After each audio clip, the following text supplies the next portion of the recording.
This week on NWP, ethics!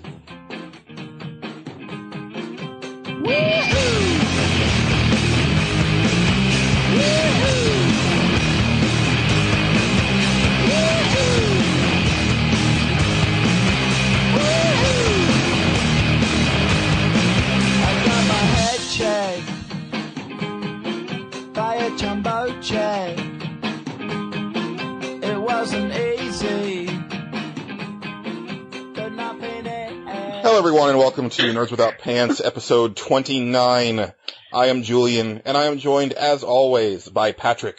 Hey, was that your Pokemon Essex voice, or what is it? I don't even know what that is. Ekans, like the original snake Pokemon. Ekans! Oh, no, because if I'm going to drop a Pokemon reference, it's going to be Psyduck. Hi. And also, Angelo. Oh. Hi. Hi. Guys, Pokemon is relevant now because there are a series of 3 legendary Pokemon that you can only get next month or so. You heard it here. So go out there and get your presents. That's really relevant to kids and then creepers. But, okay. Well, you know, got a couple creepers out there. I'm talking about you, Wink. Just throw that 3DS in your pocket, walk in the store, and walk out. Don't linger. Don't be the 30-year-old with the Pokemon shirt that doesn't fit. And Hey, little guy, want to play a game? So this week we are going to be talking about ethics in the video game industry, which Patrick will be heading up once we get to that point. Before that, of course, we have Consumption Junction. What's your Heck, let's see. Well, Angelo, you actually have stuff, so maybe we'll go with you, because normally you're just like, oh, I just play Etrian Odyssey and did life stuff. But now you have stuff to talk about. I do. Because I had a birthday recently and I got some cool stuff. But before that even happened, I discovered people were talking about Attack on Titan a lot, the anime. Oh, yes. Erica had talked about it when she was on the show. She did. And actually that might have been what got that started. I think I heard it from her and I heard it from a couple other people and saw it on Twitter a few times. I'm like, all right, I got to see what this is about. So I ended up downloading the Crunchyroll app on my phone and checking it out. And it's really good. I'm definitely a fan. And it's one of those ones that messes with your head a bit, which I think is kind of the kind of anime I like. I'm familiar with anime. I'm familiar with a bit of it. I wouldn't necessarily say I'm a huge anime fan. It's just another thing that I appreciate along with a lot of other stuff. I think I've mentioned before that I like Evangelion, and I think Kenshin was another one that I watched a lot of Kenshin for a while. Nice. The OAV or OVA, I forget which one it is. Oh, no, not so nice. Never mind. No. That is amazing. I loved that. I mean, it worked with the series, but the one that goes into why he holds his sword backwards and does all this other stuff. Why he is who he is, and it's like surprisingly dark considering kind of the lighthearted nature of the show. So lighthearted until you get to that second season. There's a specific episode in the series where it's a total tonal shift, and you're like, holy crap! And because the first season I think is kind of cheesy, but it's worth it to get to that moment, and then you're like, oh, this is a totally new ball game. Mm-hmm. Yeah. I think that's out of print though. I wish it was not. You're talking about the series, okay. Yeah. I have it somewhere. Man, I've only seen scattered episodes, so I don't know. I believe I have the whole thing. There's this really interesting tangent they go on, where they discuss, how Christians were persecuted in Japan for a while. And I thought that was really unique. I didn't think an anime would touch on that, but they did a whole section on it. And it was really, really interesting because, when Christianity spread there, it took on a whole different practice. The religiosity side of it was completely different. The core beliefs were the same, but how it was practiced was it was pretty unique. And it was really cool to see all that just addressed at all, even recognized. So I thought that was pretty cool. So yeah, Attack on Titan. I don't want to get too into it, but let me just say, I watched it for the first few episodes, and I was like, yeah, this is pretty good. I can see why people like this, and I was kind of getting over it, and then like 2 episodes happened, and I was just like, holy cow, this is awesome. And I don't want to spoil anything, because if you haven't seen it yet, just start watching it. It's real good. Trust me. The art style is really great. It's a little, it's a little more on the mature side. The Titan designs themselves are just, they have these great, just like facial expressions and postures and everything. Do they go hand-drawn or CG for the mechs? Well, it's all bio. It's not really mechs. They're giants. Okay. Well, the things. I know what you mean. Yeah. Yeah. They look hand-drawn to me. That's cool. There is definitely CG elements to the show, however. So it's a pretty good hybrid, I guess. The characters themselves appear to be hand-drawn, though. Good. So if they're CGing them, they are at least CGing them, but making them look like they're hand-drawn. It's just some anime can get really jarring with like if they try to do CG for the technology, it ends up looking like 2 completely different shows smushed together sometimes. They do, I like it, but at the same time, I don't. It's weird. Like, they do this one part where a lot of times the characters will be zipping through the scenery, and all of a sudden, instead of it being a solid background, it will all of a sudden be moving CG scenery. And that, you can definitely tell the shift between that and the regular backgrounds. If I wanted to be critical about it, I could. I mean, there's episodes that are, like, clearly lower budget than others, where there's a lot more still frames and things like that. There's been times where I wondered if there was a separate animation company that did some of them versus the others. Not because it's bad, but because just some episodes looked like they were like, we're going to spend a lot of money on this one, and then for this next filler episode, we're not going to spend any money at all. Right, and that's pretty much any anime. I mean, you can level that at Evangelion heavily, which is why they've redone it so many times. Oh, the new done version is awesome. So that's kind of the one thing. But yeah, if you're not watching Attack on Titan, get started. I almost hope, here's what I always fear when I start a series and it gets really popular. One of the things I like about Evangelion, for example, is there's a beginning and an end. You know what I mean? Oh, like yeah. I feel like they had a vision, and I think they wanted to do a little more with it, but they ran out of money or whatever, and they had to stop it early. I think it's pretty much well documented at this point. Well, I think, didn't also the creator and the guy who was writing it go insane? Yeah, he probably already was, but it got really, really bad toward the end. This is what I recall from reading about it a while ago. I mean, ages ago. In a case like this where an anime gets really popular, my big fear is that they're going to stretch it out. Because that is what people do. Like, hey, this thing's a cash cow. We can't let it end where we thought we were going to let it end. We're just going to keep going with it. And I hate that. See, Naruto. Tell the story, and when it's over, wrap it up, and then go do something new. Now, I understand from a we want to make money perspective that isn't super effective. Another Pokemon reference, I guess. But at least they won't have like whole episodes that are just recaps like Naruto. Yeah.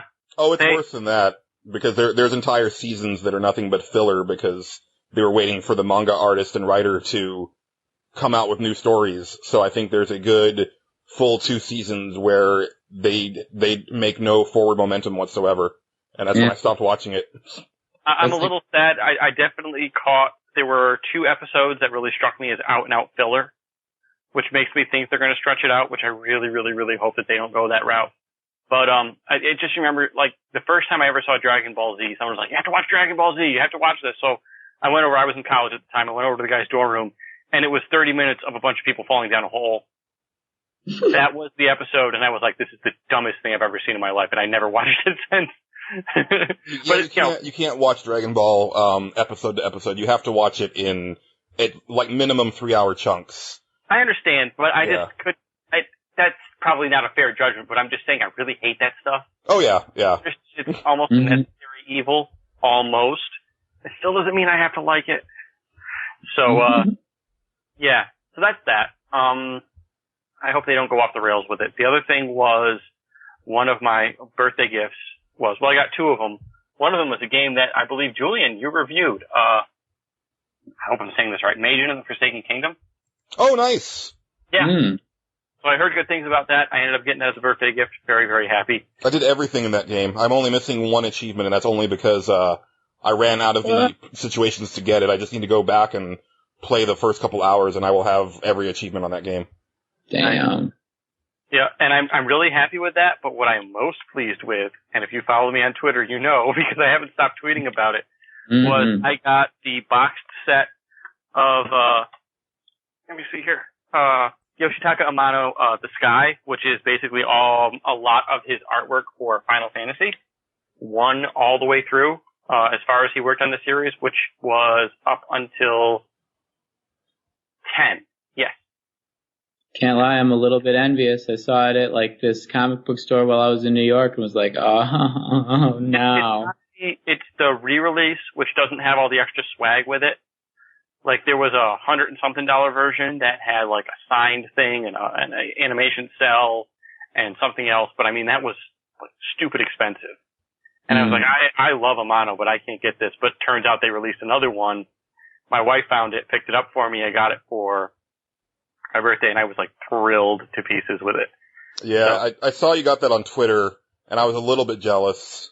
I knew you would be. And then I went comic book store hopping with a friend of the show, John Golson, and they had it at Austin Books, which is our biggest comic shop. And I just looked at it, and I was like, you son of a bitch. The box is so nice, too. Like, the box is covered in, like, a fabric. It's not, like, just a cardboard box that it's in. It's a nice, solid case. I worry about that fabric, though, that it might rip or something. I'm, like, a little worried. But, like, inside there's, like, 3 hardcover books. And the section on Final Fantasy VI is probably the biggest, which makes me really happy because I love the artwork for Final Fantasy VI. I love the artwork for all of them. You know what? It has the piece that made me fall in love with him, like, right up front and center, which is the one from Final Fantasy I, where it's the light warrior standing in front of this giant creature with, like, his hand out in front of him and this sand coming through his fingers. It's amazing. I absolutely love that one piece, and that was like, I don't know who this artist is, but I love it. You know what's funny is that I did not appreciate his art for the longest time. As a kid, I didn't like the portraits in Final Fantasy VI. Like, I remember Shadows in particular, like, I spent half of the game looking at it wrong, and I was like, oh, wait, there's his eyes, okay. And, I don't know, and then I would see, like, character art, and I was like, these guys look really wispy and wimpy, and I don't like it, and it wasn't until I started to really go back and understand that, no, this dude created all of the characters and monsters that you love from Final Fantasy 1 through 6, and that's when I started to appreciate it. And now I'm at the point where it would be my greatest fantasy, no pun intended, to have a Final Fantasy game in his art style completely. Sort of like their Wind Waker, as far as like, we're completely changing our art style, like this looks like nothing that's come before, and it's going to be super divisive, but it's also going to be like the most artistic thing that we've ever done. Yeah. I would love that. Well, yeah. I don't want to sound like a hipster, but honestly, the first thing I thought of when I saw it was, who thinks like this? Because growing up as a kid in Western culture, you think knights, armor, you know, you have a very stereotypical Western image of what that means. And he just said, to heck with all that, you know. And he had these guys with long flowing hair with beads in it, these ornate, super decorated swords that are like red or blue, like the swords are colored, you know. I've never seen somebody use color the way he did before. He did watercolors in places where I always thought, you know, this should be like a solid thing, and it's not. It's very, like, everything was super ornate and impractical, but he's just like, it's a fantasy, so I'm just going to go with it. Because it doesn't have to make sense. This is my imagination. And it's kind of a shame that all of his character designs ended up like, funneled down into a 2D super deformed sprite, because that's all they could do. It's a shame. I feel the same way when I think of Uematsu's scores, too. Like, in my mind, and I don't have necessarily a way to prove this, except that when he did his orchestrated pieces later on, they were much more fleshed out. I almost think in his mind he had much bigger music planned than he was able to to push out of the Famicom. Yeah, you can only hit certain notes on that thing. Yeah, and then when I got, say, like the Final Fantasy Origins for the PlayStation and heard a more orchestrated version of it, but still had that nice, strong, repeating melody that was so clever that you never got sick of it, even hearing it for hours and hours and hours, that I was just like, I wonder if that's like what he originally intended this to sound like. You know, and it's just really cool to have this stuff. Like, it has all, if you go through Final Fantasy 1, it has all his inkings of the monsters. And to see that, because they really did, a lot of times with the monsters, they tried their best to get those portraits in 8-bit form, and, you know, they're all jaggy and stuff like that, but to see them all linked out with the nice curves and the nice, smooth lines and even some extra ornate details that they obviously had to cut, it's really, really cool, and I really like it. So, I'm very happy with that. Remake time. Yeah, well, no. I would love for them to do the same thing, but with Uematsu's music. Like, just this really elaborate, comprehensive look at his work on Final Fantasy. Like, let's get all of his music in there, but also his favorite remixes, because there's clearly certain songs that he loves more than others because he does more with them. Because I actually got to see him in person when I went to Final Fantasy Distant Worlds, and it's kind of clear just from, like, the music that he chooses to perform for those concerts that there's certain songs that he just really loves. And I would love to get an actual, like, maybe book in there with him talking about it. Because he's self-taught. I don't know if a lot of people know that. So that's one of the reasons I love him. Yeah, it's amazing. Because I'm kind of self-taught as well, and that's always been like, I guess he's my idol to an extent because of that reason. It's like, wow, nobody taught this guy how to do it either, and look at what he can do. And it kind of like sets a bar for me. It's like, nobody taught me how to play the drums, and my piano teacher hated me. So I still can't read music, but I have taught myself as much as I can to play those instruments. And I think that's, you know, really cool that somebody who never was successfully professionally taught either can do something this grand. I mean, he's still cranking out good stuff. Look at the last story. But I think he really hit his stride on the Super Nintendo and the PlayStation. I think that was kind of like how he thought about music, was more or less, I mean, there's still limits there, and I still think he would have done more with it, but I think that was like where he really, really had his groove, was there. And I'm not saying he lost, that he isn't any good anymore, but I almost thought that, like, that was his wheelhouse. So, that's just my opinion. Angelo, I'm self-taught too. I'm just, like, having fun with, like, the drawing lately. I don't know if you've seen it on my blog, but, yeah, I saw that. The eagle shooting lasers out of his eyes. Yeah, I just like being as creative as possible, and I think he does the same. Yeah. That sounds like imagery that would fit right at home in Saints Row 4, actually. I've been playing Mirror's Edge, which I'm sure we'll talk about on Backloggers Anonymous, but I picked that game up and pretty much demolished it because that's what I do with platformers, and beat it in like a day with no guns. What? Yeah. In a day? I got stuck on 2 parts, but I got through it. Oh my. Sorry. No, lately I'm talking to people on these podcasts, I'm starting to feel that, like, I really suck at video games. Dude, no. Platformers are like the thing I can do best. I do them better even than RPGs, which I absolutely love, but I don't, sometimes somebody has to teach me how to think for a particular RPG because it doesn't just come naturally to me, but platformers do. That's just how I roll, I guess. It's so different from every other platformer ever. Because it's all in first person, and I don't know. Kind of, but I don't even really consider it a platformer. Yeah. Yeah, I don't know if I haven't played that one much except for the demo level, but I'm probably just like the best at platformers in my personal opinion of myself because I've played that more than anything. Like, you always play the Marios growing up and stuff, so it seems like the most natural to me too. Yeah. I think I beat like Rayman Origins in like 2 days, and I mean I 100%ed that game. Oh damn. Yeah. I really, like, if you stick me in front of a platformer, I will play it from sun up to sundown, and I will get it.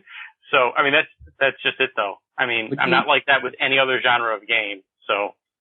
What do you do, like, when you don't get the level the first time? Usually, like, if I don't get it the first time, all of a sudden I, like, fall into a pit where I do worse the next time. I can usually, I don't know. I usually get better the more I play it. I don't want to say I don't ever get stuck. I'm sure there's been times where I have got stuck. It just hasn't happened recently. Sorry, I don't want to sound like a jackass. This is like the one thing I can do really well, I guess. To 100% that game in 2 days, though, like, you have to play each level at least 2 times, like, to do that. To get all the items you're supposed to get? Yeah, and like to get all the time trial scores and stuff. Oh, you know what? I'm sorry. I didn't 100% because I didn't do the time trials. I just did the collect stuff. I apologize. You're right. I forgot there were time trials too.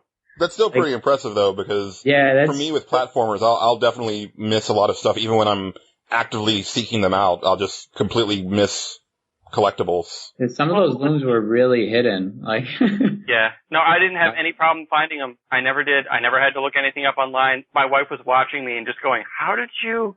I don't know. I just knew what was there. I have gotten to this point where I'm starting to look at things more from a design standpoint, and I'll think to myself, there should probably be something right around here. And sure enough, there is. Yep, there's a rhythm to it. Like, it's been so long since I found something, there must be something around here. And within a couple minutes, there it is.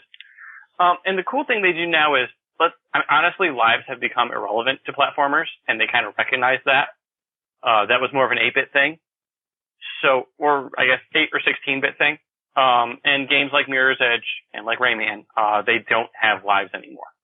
So they give you, it's not a big deal. Like, all it turned into basically was what would happen in Super Mario World when you ran out of lives. Well, you'd go back to a level where you could just grind for them and get some extra lives and then go back and keep playing. So they just cut that part of it out. You know, I don't have a problem with it because it just saves me a step that was boring anyway. Yeah. So I kind of like this. Some old schoolers are probably like really shaking their fist at me right now. There are games where lives work. I don't think games like Mirror's Edge or Rayman are those games. I think to some extent some of the Mario games still do that pretty well. Mario 64 did. I think the lives worked in that one. However they worked, I don't remember. I don't know. That'd be something fun to visit, I think, because death mechanics have been changing a lot this generation, and I think there's something to be said about that. Like, I was thinking about how unique the idea that Peter Molyneux had for death in Fable 2 was, but then the execution of it was just completely hollow, but I think he was on the right track, where you make it not fun to die, because you want your player to be so invested in your character that you're like, oh, I don't want these scars on my face and stuff, but it played so little into the actual game that it didn't really matter, and I also didn't actually ever die in Fable 2, but yeah, like, I think that's an interesting thing that maybe we should kind of put a pin in and also bring up for a show, because that's definitely been, it's such a weird thing, in 2013 to be like, oh, there's a game over screen. Okay. Like, and that doesn't really mean anything anymore. Yeah, it's pretty much just in like Resident Evil or something like that. Yeah. But it depends on the game. It depends on the game. It was meaningful in some of them. Elevator speech, I just like don't care about it that much either, as long as it makes sense in the game's world. So like Rayman, it wouldn't make sense if there were lives, because that's such a like fantastical game. I love the art in that game so much. Yeah. And I love the music. It's the total package for me. Yeah. There's a reason I destroyed that game in 2 days. I just couldn't stop playing it. So I'm teaching my kids epic poetry now, and we're like each writing like a poem for 2 weeks, like just in some way or another adding to it day after day. And one of the kids is writing about Rayman. Nice. Yeah, it's pretty awesome. Yeah, and that's cool that like people, I want to say like if that happened to our teachers, I had a really great English teacher. Like, I tested into honors English when I got to college. She was outstanding. And she never discouraged me from writing about whatever it was I was passionate about for research papers. And I did video games. I did whatever. I think that was rare, though, for my generation. I think a lot of older people kind of discouraged kids from playing video games because they didn't see the value in it. Because to them, video games were a lot more simplistic than they were when we were kids. Ours had more depth, and they've only been getting deeper. But I've always really, really respected people who can recognize that, hey, this is something that's stimulating a child's creativity. Don't snuff it out. Let it go. And I think it's really cool. And I hope that more teachers do stuff like that. I don't have to worry about you, obviously, because you're invested in video games, but sometimes I worry about mostly old guard teachers and stuff like that going like, well, why don't you find something like a book? And they're like, this is a book. Look at all the words, you know? It's unfortunate because like even the head of our school during normal school hours does not let them talk about video games or movies or like pop culture, or like you can't bring up characters. But then again, you could talk about characters from stories. So like it's like a double standard. But she also is the one who like just threw her kid a Minecraft birthday party last weekend. So it's like I don't know, when it works for her, like in her image for the school, since she's the school owner, that's when she like you can't do that. You can't like talk about video games, but like deep down I think she knows that it like does stimulate her kid's energy, and it's just like sad that it's not socially acceptable in academic circles and still, at this point you'd figure people would have caught on. My parents caught on. It took them a minute. But after I explained to them, you know, I've talked to them about several video games. I've talked to them about like Final Fantasy VII, and I've talked to them about Nier. And both times they were like, this isn't a video game? You know, because we're talking about the Atari generation when we're talking about my parents. We're talking about people whose idea of video games is a Magnavox Odyssey, which my mom owned a Magnavox Odyssey. Nice. And I'm probably going to inherit it actually pretty soon. We were talking about that. They're like, yeah, we don't use it anymore. If you want it, you can come get it. So it's kind of mine now. I think it's awesome. And Pong, you know, my dad remembers going to an arcade and it being games like Pong and Asteroids and stuff like that. And it's like, there's no depth there. There's great mechanics. There's solid mechanics. There's a reason these games made Atari a household name and people bought Atari 2600 and Pac-Man and stuff like that. But at the same time, it's just pure mechanics. There's art there to a limited aspect, and that's kind of it. But video games have evolved, and they've gone on with their lives, and that was a fad for them that they're kind of done with. Meanwhile, you know, I'm playing a game where there's a deep story, and there's characters that have gender issues. Like there's a character in Nier who appears to be female and acts like a female, but people have strongly suspected and have pretty good evidence to support the fact that she may in fact also have male components. Is that a good way to put this? Adam's apple? You know? What's that? An Adam's apple? Among other things, yes. She has masculine features in certain areas, and some of the things that come up in the game very, very, very indirectly. Like, you really have to read into things. But she's obviously dealing with a major, major conflict within herself. And I mean, the game deals with it. I mean, you wouldn't go up to people and be like, oh, by the way, you know, I have a dong. You know, This isn't just discussions you have with people. So, Is I mean, this why I don't do well with women? I have a friend. That's my opener. I have a friend who's a hermaphrodite though, and she's like pretty cool about it. She's sort of like a professional writer though, so. It's not the first thing you say to people. Hi, my name is so and so, and I'm equipped with both sets of equipment. Yeah. This is how this happens. People tend to be very reserved about talking about those sorts of things. So it makes sense that this character wouldn't come right out and talk about it, but yet the way the video game treats her and the way the other people in the group treat her, and everybody has their own issues, and Nier can be remarkably deep if you read into it. I don't know. And that kind of like blew their mind, I think, to an extent that a video game could address stuff like that. Well, I don't know if I've ever told this story on the show. I might have just told it off air, but you know, at my store, you know, when the writing was on the wall that we were slowly going downhill, I remember this very vividly because I was the only one in the store because we were cutting down on hours, and we had also cut down on new software purchasing. So I didn't have the newest, hottest games to put up on the display units, and I decided to just pop in Onimusha 1, which this is like 2004, like early 2004, and it aged really well. Like I had it on the running loop and everything, and it still looked really damn good. And this guy came in, and he looked like he was probably like in his early 50s, maybe late 40s. And he looked around, and he was like, "What do you sell here?" And I said, "Oh, well, we buy, sell, and trade video games." And he was like, "Video games? What do you mean?" And I said, "You know, electronic entertainment." And he still looked like perplexed, and I started to think that he was pulling my leg. But he started to look around, and he was like, you mean like Pong and Pac-Man? I said, well, yeah, I mean, but this is, we're far past that. And he looked around and he said, you're telling me that the whole thing with the paddles turned into this? And he pointed at Onimusha. And I was like, yeah, I mean, it's bigger than the movie industry now. It's one of the biggest things in entertainment. And he says, he was just dumbfounded. He was like, wow, like, what do you know? And he just had this huge smile on his face and he just walked out, and it was the most surreal thing, but it was so interesting to talk to somebody who was aware of Pong and Pac-Man and then somehow didn't pay attention to that part of entertainment for 40 years. Mm-hmm. And then was like, holy crap, like, now it's this. I don't know. Yeah. It was kind of amazing. Well, yeah, well, even, again, I'm going to bring up my parents because they're the closest example I have to that generation. And, my parents were like, wow, look at the difference between the Super Nintendo and Nintendo. Like, they could see the difference in the graphics.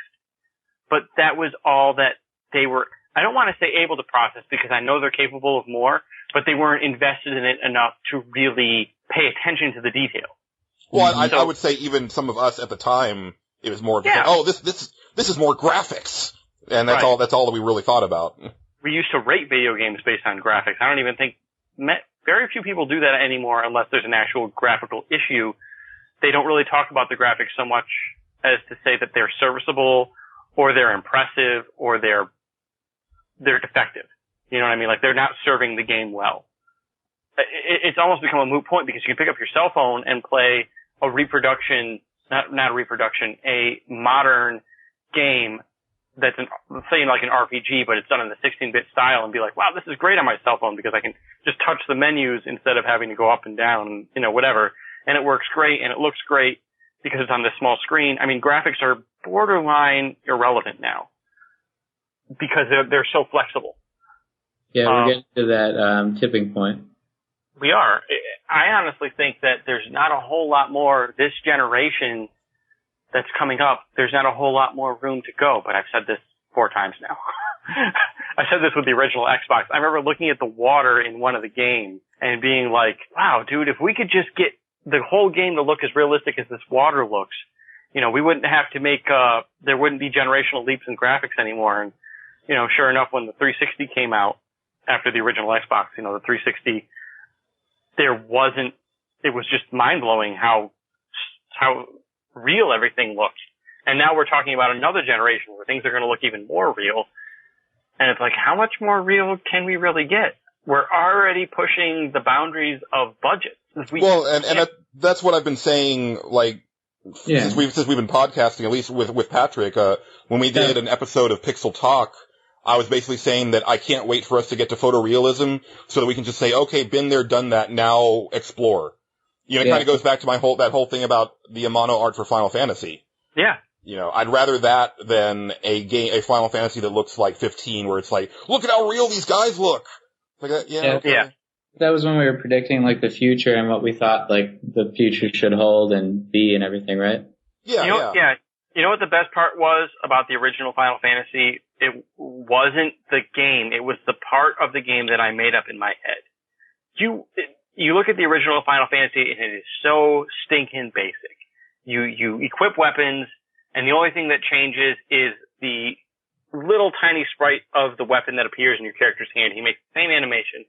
There is a literal I love that wall. weapon sprite, though.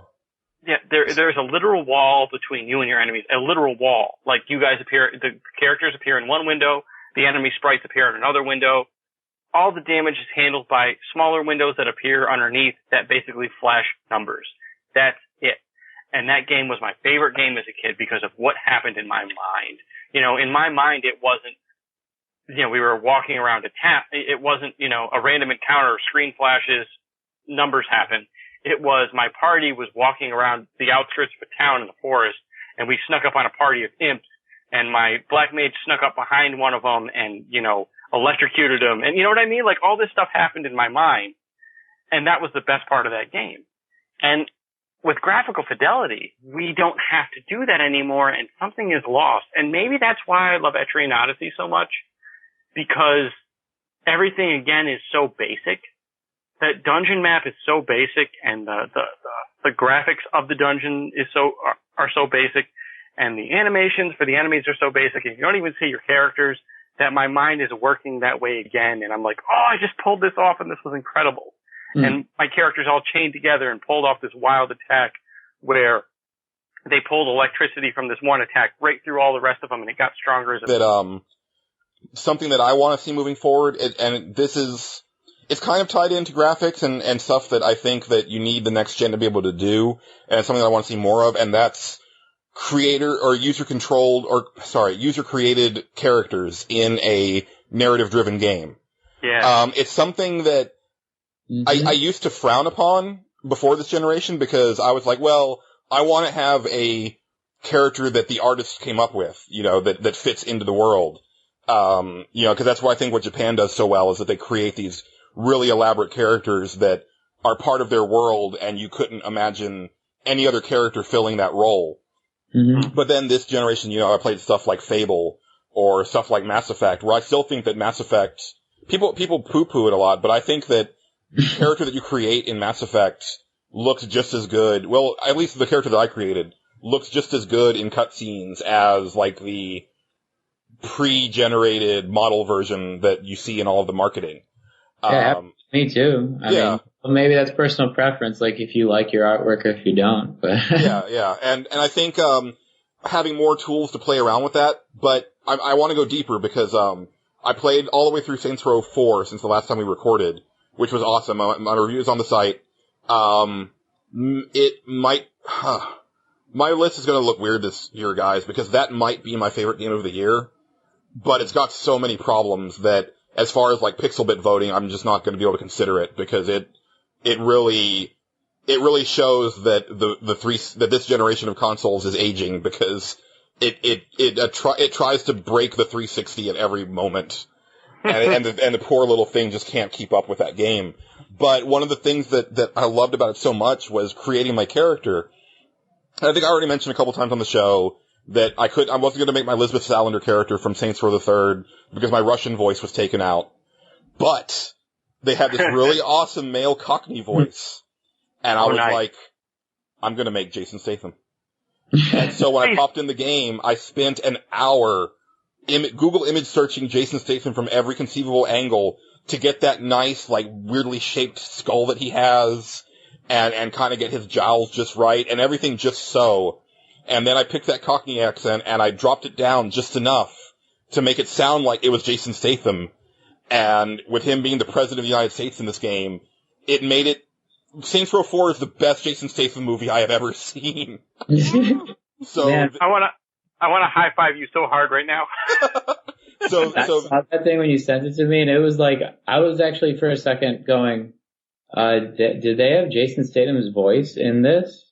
Yeah, because I sent Patrick a real quick little video of him in the create screen, and it had some audio, and Patrick, you sent back like, wait, did he do voice acting in this show or in this game? I was like, oh no, I just tweaked it, but yeah, because it looked so good and like similar to it. I was like, oh, this had to be like an option, a faux option or something like that. Yeah, and it's funny because I actually went to the Saints Row website and I compared other Jason Stathams and they don't even come close to mine. Mm-hmm. And I think I can actually take some screen grabs now that the server's up, so I might do that. But anyway, my entire Consumption Junction section is brought to you by Statham Sightings. Did you like that one, tough guy? How freaking awesome was that, huh?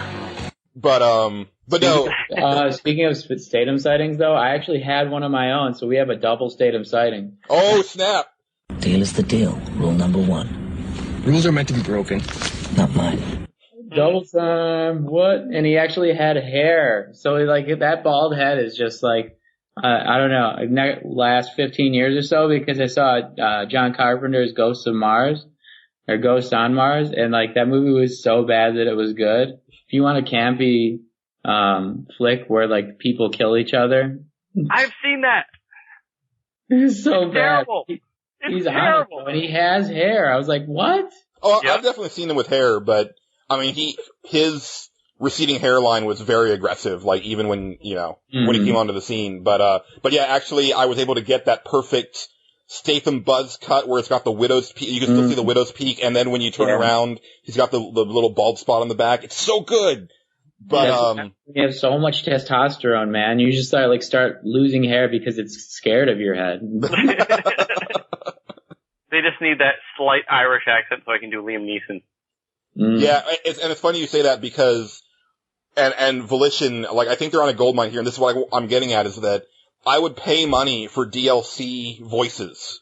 Because the thing that they've done is that there are 7 voices, and they did this in Saints Row the Third as well, but there's 3 male, 3 female, and then on this one there's always a bonus, and this one it's Nolan North. So technically 4 male, but, I mean, Nolan North is so badass that you can make him as a female also and it would still play. Nice. I was about to ask what the bonus was, because I've seen it on a couple websites that there was a bonus, and they don't say what. Yeah, it's not a spoiler or anything. It's definitely a better bonus than the zombie from Saints Row the Third, because they're basically like, there's just like, you know, it's an absence of dialogue almost. But here, like, the dialogue actually plays into the way your character talks in cutscenes. So, like, there's parts where my Jason Statham character, you know, would talk about blokes or bloody this and bloody that.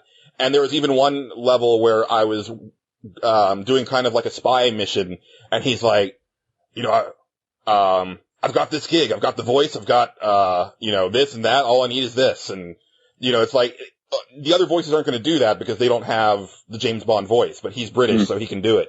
And I think that's such a little but major thing to really give you the sense of ownership over your character. So, like, you know, I have my Shepard from Mass Effect. Patrick, you have your Shepard. Everybody has their Shepard. But at the end of the day, he or she always sounds the same.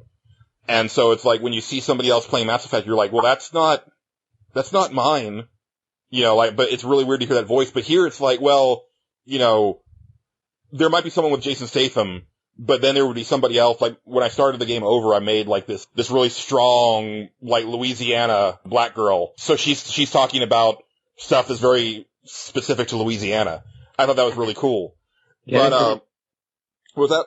Get it, girl? Yeah, like, you know, and I actually based her a little bit off of a friend of mine that, you know, who she's a model and she's got like really awesome curves, but she's also got a lot of muscle on her, and you could totally do that because Saints Row is really awesome with the editor.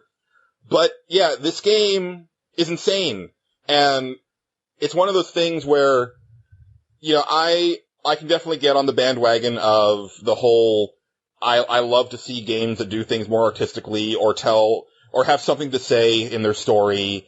Some, you know, things like The Last of Us this year where the ending is left to interpretation, and it also makes you think about humanity just as in general when compared to like how far would you go when things get really bad. And that's awesome, that's great. But, you know, there's times where I think that the industry goes a little too far with it, where they feel like, oh god, everything has to be artistic because we need to be legitimate and we can't just have fun with video games anymore. And like Saints Row is like, you know what, screw that. We are just going to have a lot of fun, and you're going to come along this crazy roller coaster with us, and you're going to have a blast for 20 hours. And that's what this game is. I mean, there's a part, and this isn't really a spoiler, like I'm not going to say the context or anything, but you get to pilot a mech for a little bit, and the look of wonderment on my character's face when he sees it was just priceless. And as he was wreaking havoc in this thing, I started to laugh just with glee. But it was like even better because then my character was just started laughing maniacally. So I started blowing things up and he was just like,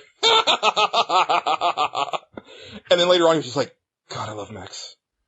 And that's really what I was feeling in that moment. And their writers are so in touch with what is fun and what you're thinking in the moment when you're doing these crazy things.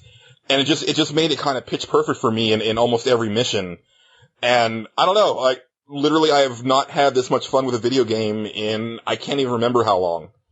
And, it's just fun to kind of, and I've said this before about Saints Row the Third, but, you know, they basically just say like, hey, go have fun. You know, I didn't even, like, whatever, like, health isn't even a thing.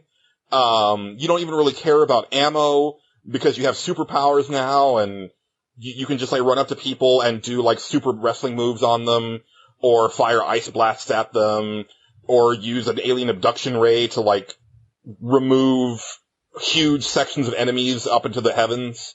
Like, it doesn't really, you're just there to have fun. Like, you don't even really, like, stress about it very much. It doesn't get really annoying or over the top as far as the difficulty goes until the very end, when I think the developers were like, oh, holy crap, you guys are really powerful, aren't you? so we're just going to throw everything that we've got at you for the next 2 hours straight. And that's not all that fun.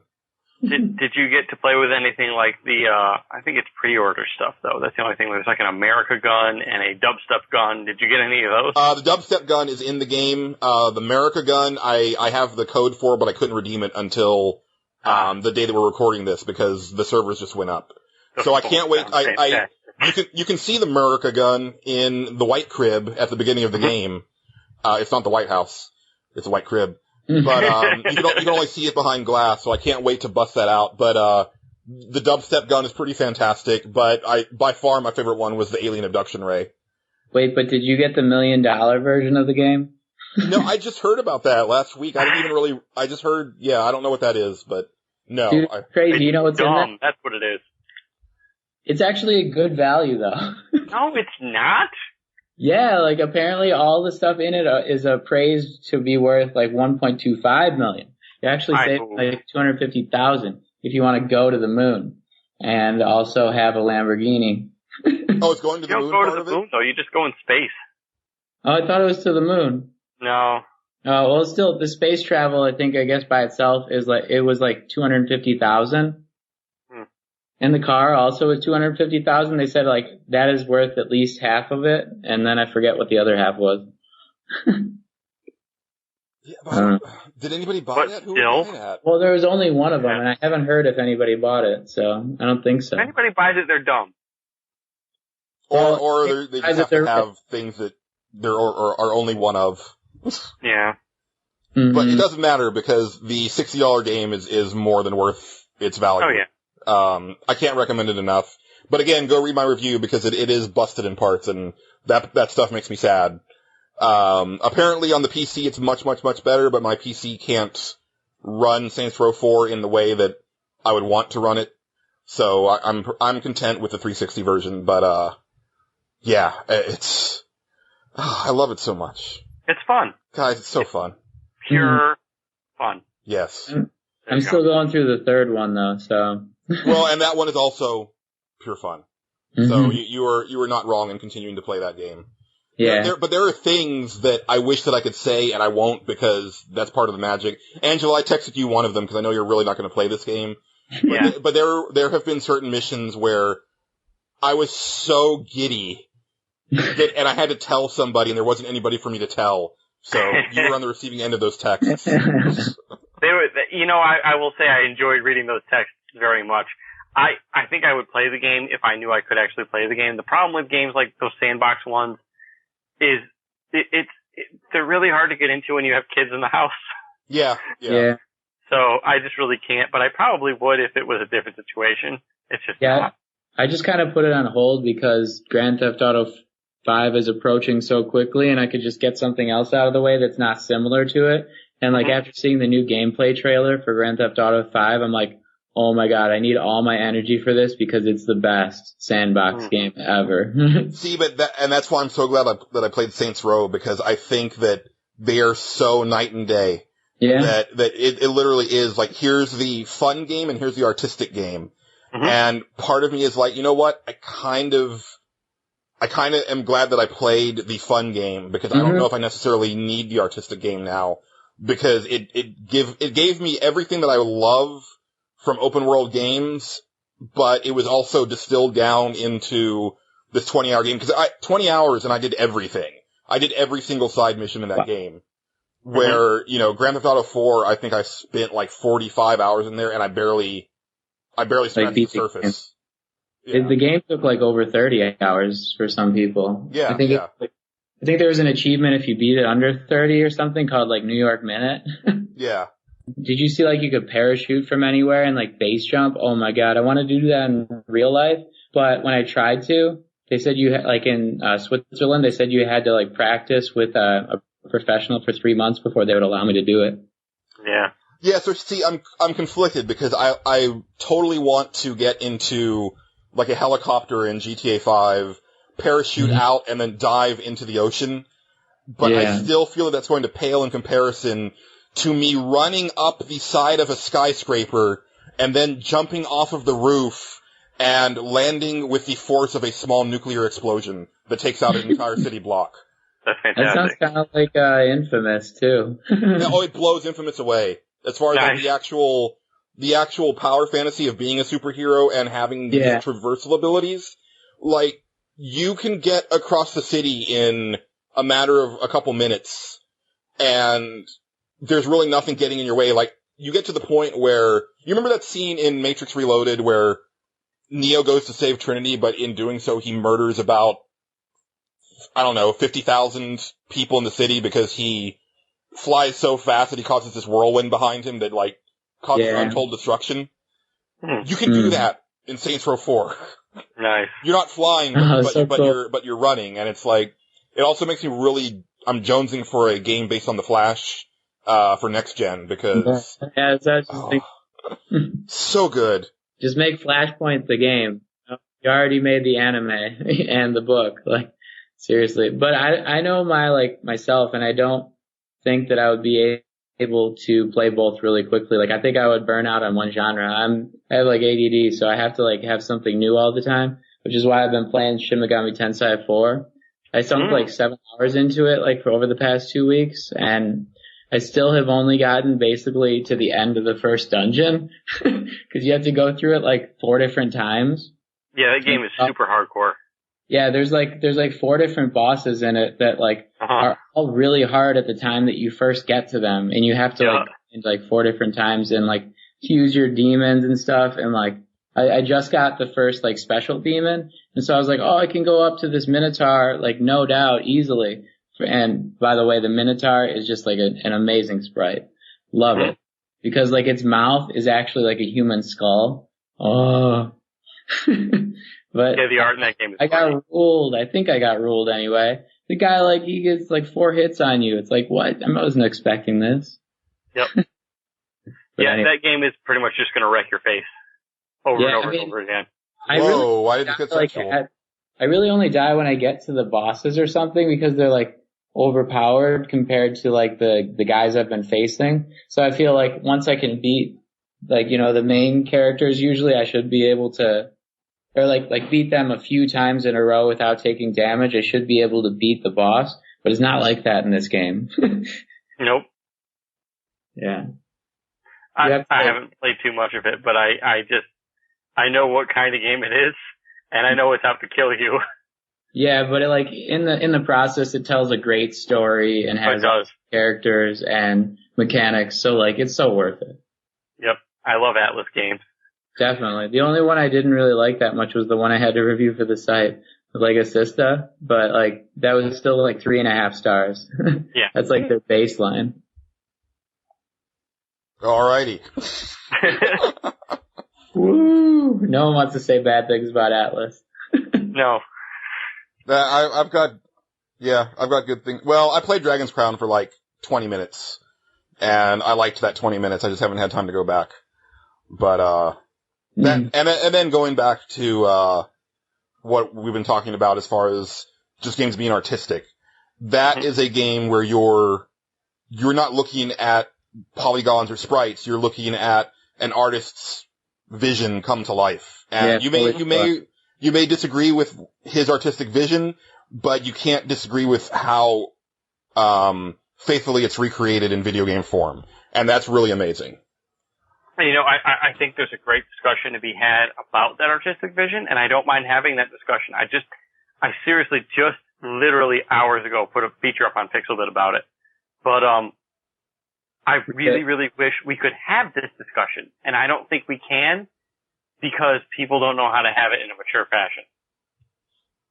'Cause boobs. Yeah, it's all just like, one side is all like butts and boobs, yay, and the other side is like, but you hate women. And it's like, no, there's a whole lot more to this argument than this. Can we please have this discussion? But we can't, so. Yeah. But, basic point, go read Angelo's article, because he's a company man. Thank you, I think. Da-na-na. Yeah. It's been really, really bugging me how we've been handling the whole Lightning Returns and how we've been handling Dragon's Crown. And it's like, look, guys, there's great things to be learned by both perspectives. Let's try and be adults about this. But nobody's doing it. Oh yeah. Well, those people need to listen to our podcast on feminism. Well, we haven't really done one on feminism as a thing, because I think I couldn't do that because I've got a problem with activists in general. Like, I think if you're that hardcore about any particular issue, I don't really want to talk to you because you are so militant about it that we can't discuss it. So, yeah, I mean, I would like to do something after Anita Sarkeesian finishes her Tropes versus Women, but I'm reserving all comment and judgment until those are completely released because I want to have the whole thing before I start talking about it. I think there's facets of any movement, well, not any, but a lot of movements that I can get behind, like feminism, for example. There's a whole lot of inequality that is obvious out there. Like, there's a wage gap. There seriously is a wage gap. It's documented. There's statistics that prove it between women and men doing the same job. And that is a legitimate problem to discuss and, to deal with. But then I think sometimes we get bogged down so much with a lot of other things that it taints the whole. You can't have the discussion without it turning into a childish battle, and I think that's really, really sad. So, and it's something that is best left for another time anyway, because we've got a pretty heady topic this week. Patrick, did you have anything else for Consumption Junction before we move on? Because we're running a little long. Yeah, let me just throw in some quick picks for my comic books. The Superior Foes of Spider-Man #2 is pretty awesome, so it looks like that's shaping up to be a pretty funny series. They did a story on Boomerang, and he actually has a personality. But so I don't know, if you want to have more character in Superior and you don't want to talk more about Doc Ock, go pick that up. It's funny because I was talking about that to John over the weekend because he convinced me to pick up both issues. Nice. And we were talking about how comedy books just they're destined for cancellation. Yeah. But how DC has handled them better in the past, and I think that's why I'm so happy that Young Justice exists, because it ran for 80 issues, and it's basically just a funny book from beginning to end with a little bit of drama here and there. But it's like Superior Foes of Spider-Man is really funny, so it's probably going to run for about 6 to 8 issues before the plug gets pulled. Yeah, I don't know. They might be working up to a big Spider-Man event or something like that. We'll see. In the new world, they have to do something to liven it up. But then the Zero Year I actually think is getting to be on par with Year Zero. It's a really good story of Batman becoming Batman. They just did the 3rd issue of that, and I didn't like it. Why? I think the ending of that book, I feel that Greg Capullo and Scott Snyder are now getting a little bit up their asses as far as their presentation, where it's okay, I know you guys are doing some really interesting, neat stuff with Batman, but I think you guys need to rein it in just a little bit. I didn't know what was going on in the last 2 pages. I feel like it was some sort of fever dream or something. I don't know.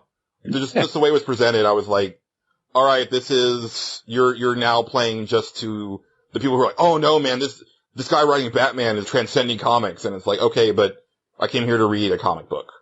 Maybe it's that whole Saints Row thing where it's sometimes I just want to be entertained with superhero stuff, and that's not what this story is. This is supposed to get to the nitty gritty of what Batman means to be Batman, why he started, and where he saw the bat in the night, Yeah, but I feel that I've been there and done that over and over and over, so. Yeah, I just think this is a good telling of it, but. Yeah, I mean, I guess I'm disappointed because I had heard that his next big thing was going to be Riddler, that was going to be the big thing, and I don't know if this is it, or if this is just the prelude to that, but I feel like I could totally leave this whole 0 Year thing and it'd be fine. Riddler is more human than ever and sort of in some ways more believable and serious, which is nice. Yeah, I definitely I think it was the 2nd issue where Bruce and Riddler have that little exchange where it's basically the puzzle that from the art museum. And, that was a really cool bit. But I don't know. I'll wait until it's done. I'm sure it'll be like the other Scott Snyder things where it's really strong and then he totally doesn't stick the landing. Yeah. Well, then there's also like the third issue where he like solves other people's riddles, and you see like how he's getting like insanely protective over being the man, you know. Mm-hmm.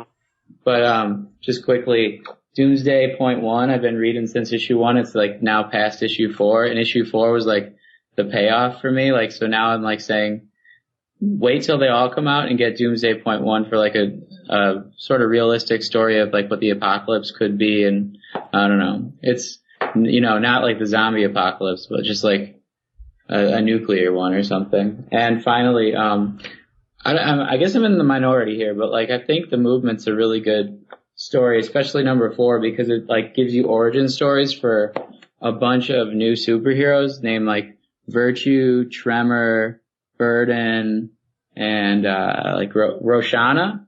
So like it's got a bunch of new characters in it, and like, you should grab it while you can, because if this series keeps on going, like it could, if they give Gail Simone the reins and don't care too much about like how many issues it sells, then like these are going to be like collector's issues when it comes down to it, like 100 years from now. Also, you should probably get Red Sonja if you like Gail Simone, because the first issue was pretty darn good. Yeah. You guys are going to make me get into comic books, aren't you? Maybe. I will say, I need to reiterate to our listeners that if you haven't read Invincible and you want an excellent superhero book that has the feel of the 80s and, like the 70s, 80s, and 90s, but also is doing new and fresh things, read Invincible. Because I read volume 18. I was going to read just like the first couple issues before I went to bed on Saturday, and then I was like, nope, I'm just going to read this whole thing cover to cover because it's that damn good. So how many have you read? I mean, I'm not current, obviously, because I read it in trade form, but that trade covered issues 97 through 102. Oh, and, cool. And issue 100 is famously titled The Issue Where Everyone Dies.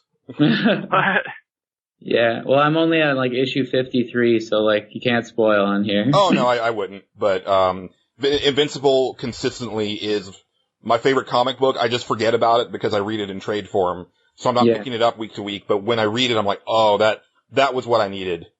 And, you know, I'm so happy when a new trade is in my box at the comic book store. Yeah, it's weird. I always forget about trades. That come to think of it, read also the up to issue 75 of 100 Bullets, which like sort of was one of the first comics to get me into comics. It's like the 10th trade, but like I didn't even think of it to bring it up because I was like, comics are, you know, those 22 little pages that you get, not like the big bound books. Those are like graphic novels or something. For some reason, my mind doesn't put the two together that, yeah, they were comics once. Right. And I've thought about going to monthly on Invincible but I've gotten to this point where I need to devour it in one shot. But also, I really love the special features at the end because the sketchbook for Invincible is one of the best you'll find in comic books because it's this, ongoing dialogue between, Kirkman and Ryan Ottley, who is probably my favorite comic book artist today.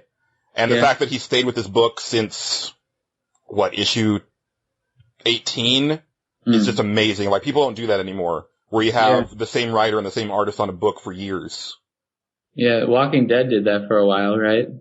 Yeah, I think the same artist on Walking Dead has been doing it since, I think the first 6 issues with someone else.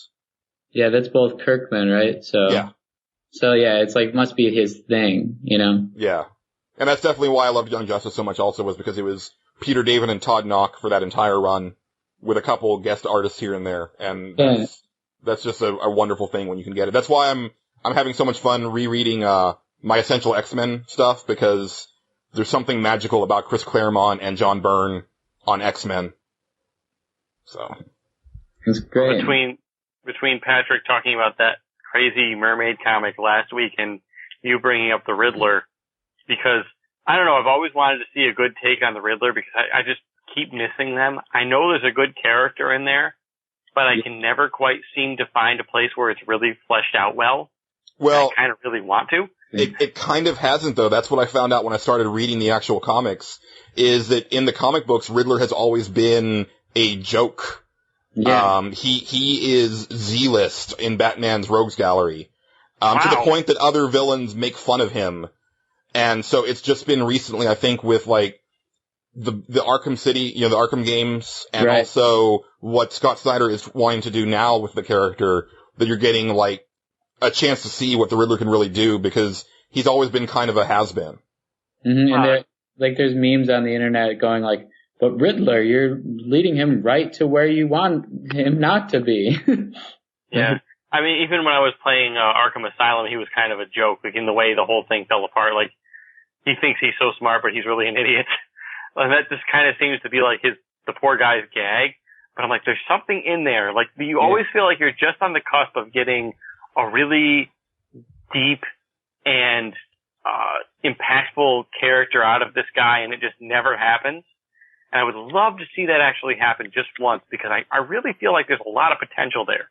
As far as gameplay goes, I think Arkham City used him a lot better than Asylum, but I think that the thing that's deep in there is not, the Riddler himself, it's Edward Nygma. And whenever you can get like him outside of the costume, that's like where he can be a little bit less of a joke, and that's what they do in the new comics. So the animated series is still my favorite rendition of the Riddler, both in character design and personality.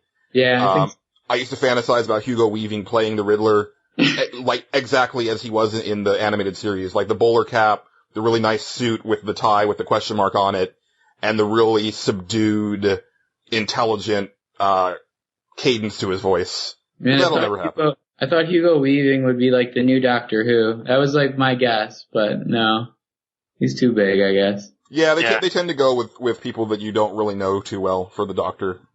Compare that with Jim Carrey, playing him as Jim Carrey. Yeah, I was all over that when I was 13, though. But, like, for years, that was my favorite of the Batman movies, and then I grew up. I wanted that to be awesome when I was a kid, and I kind of thought it was, but I pretty quickly came around to being like, no, it's not that good. Mm-hmm. You know what I mean? Yeah, although to be fair, once I started reading the actual comic books, I hated all 4 of those movies, including the Tim Burton ones, because that's not Batman. Batman doesn't kill people. Batman doesn't equip machine guns on his vehicles. Wait, does Batman kill somebody? He kills people in the first movie left and right, throwing them off rooftops and crap. Oh. Yeah, and he's straight up broke their bones or something. Well, I mean, technically, like, yeah, he probably does more harm than he, especially if you play the Arkham games. He's definitely crippling people. I may be alone on this, but I thought that was a legitimate alternate take on somebody who could be, I mean, let's be honest, Bruce Wayne is nuts. I mean, that's really what makes the Batman character work. So, I mean, that's another path Bruce Wayne could have taken as, air quotes, the Batman, to be that type of a Batman. I mean, that's definitely a plausible outcome of what happened to him. So I never really thought that was illegitimate, but I just thought it got really corny when it got past Tim Burton. Has anybody ever, delved into the issue of, him crippling and not killing people as if he thought it was, something worse than death, struggling to survive after, having, damages to your body that you couldn't recover from? Because I think that would be, a crazy aspect of his mind that, should at least be, looked at a little bit more than it has. I'm pretty sure someone's addressed it at some point. I guess it's just not, really that famous of a story, though, because we haven't read it. Well, there's tons of stuff that I haven't read that I would like to, but... Have him forced to face what he's actually done to these people despite not killing them. Like, this guy's on life support for the rest of his life. This guy's limbs are absolutely useless. Like, that kind of thing. Yeah. They did that a little bit, at the beginning of the New 52 Batman, but, not that much. Yeah. So that would be interesting. Mm-hmm. Yeah, kind of like when Jim Gordon's, just meeting him, I think he says something like, do you know what, you're doing to these guys? Yeah. But, and that was the big, this is going way back, but in the 90s when Image first got formed, that was a big deal about Shadowhawk as a character, because he was very much like a Batman type character, but his thing was that he broke the spines of all of the criminals that he encountered and crippled them. Because he didn't want to kill them, he wanted them to, be able to live with the knowledge of what they'd done. And that was kind of effed up. That is super dark. So that's why DC had Bane break Batman's back, because they were like, all right, you got us, Image. Right.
Patrick is refueled. I'm going to kick it over to him for a discussion about ethics. It's going to get nice and college-y in here. Hope you got a drink to make it more fun. I do. I do not. Yeah, I don't really have too many hooks that are like funny this time. It's more like actually legit, real talk. But after like seeing Gamescom and stuff, I think it's, more potent than ever, like where we're going in the future, like the next generation of, human rights and stuff like that. So like I saw, that there's going to be everything from Twitch broadcasting, which I like on PS4, to all these new games like WrestleGun, and in particular I really like Rhyme. But no matter what, I'm not really sure what happens to the people that develop my games like after they make them.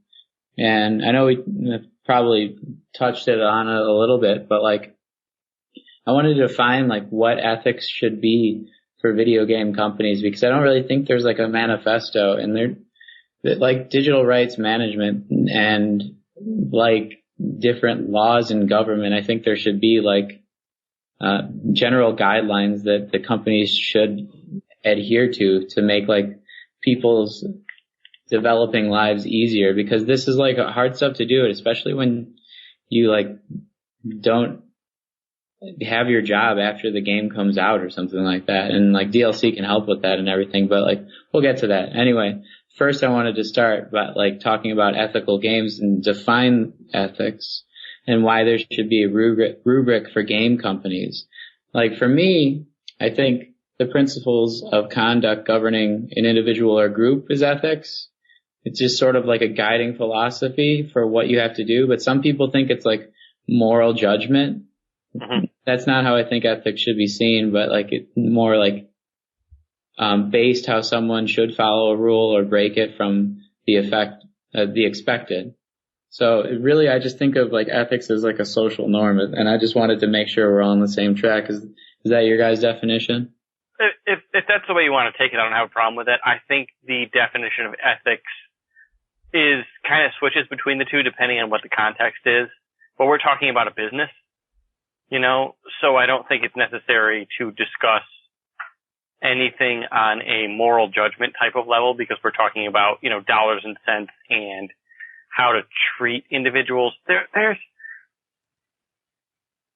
moral weight in there. Like to be perfectly blunt, there's the golden rule effect, treat others the way you want to be treated. That's moral, whether you like it or not.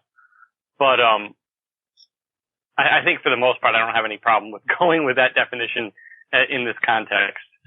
So. Yeah, sometimes though, like other people want to be treated other ways than I do. Some people are masochistic, and, they want to. That's not the norm, so. Yeah, right. So that's why we got to be like, specific about it. And like, I really want to nail something down. Like this is mostly brainstorming, guys, and feel free to like comment on what we're about to talk about in the bottom, section, because I'd eventually like to write some sort of manifesto that goes up on Pixelbit, like after brainstorming all of our ideas. But Julian, do you think like kind of the same way? Yeah, I mean, I think I'm more along with Angelo as far as that it's kind of a different world when we're talking about business, because there are certain things that are just going to be the way they are because that's the way they have to be.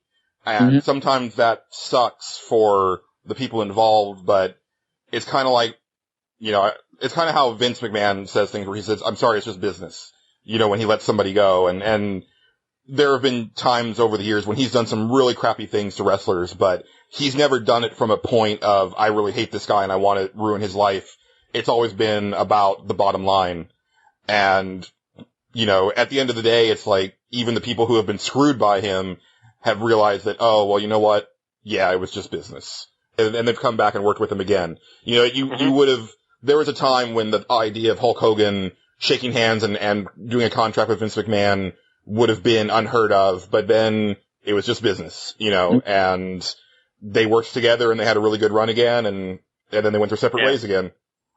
Yeah, well, I'm dating myself here, but even before that, Hulk Hogan took the reins from Andre the Giant, and the reason that happened is because Andre had health issues.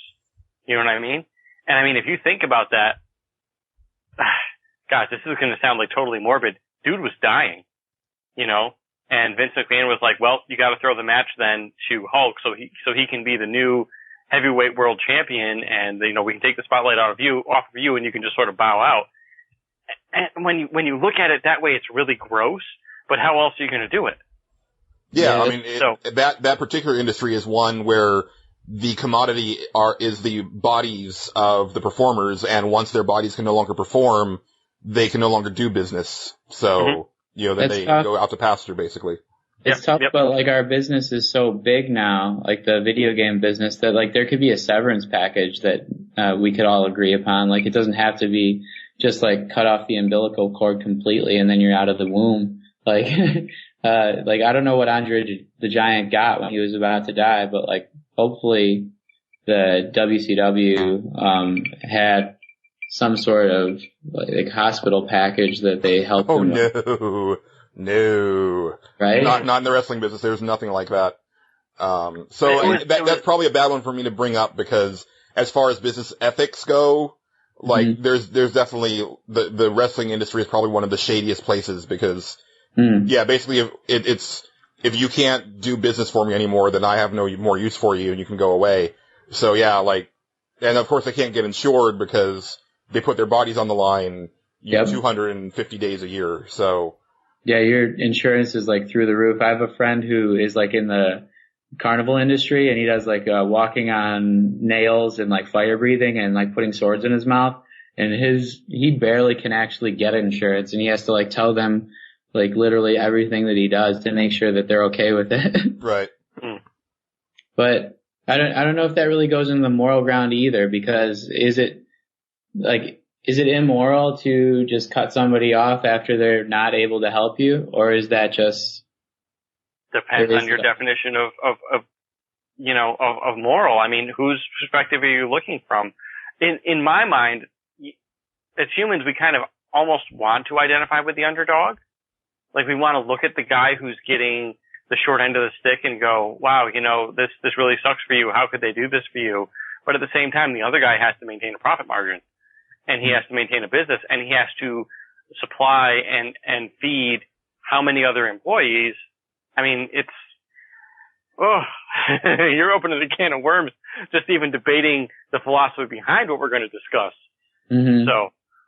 Yeah, but in the end, it should be bound solely by the law, and technically speaking. So we got to think like what changes need to be made. For me, like I don't like the firing staff after a project is finished. I know this is way different than Julian, but I think there's got to be a better way. Like we could make a new law in business to not allow the employer to fire the employee until like a reasonable amount of days, maybe like 90 days without showing a proof of concept for the next project, or like at least a month.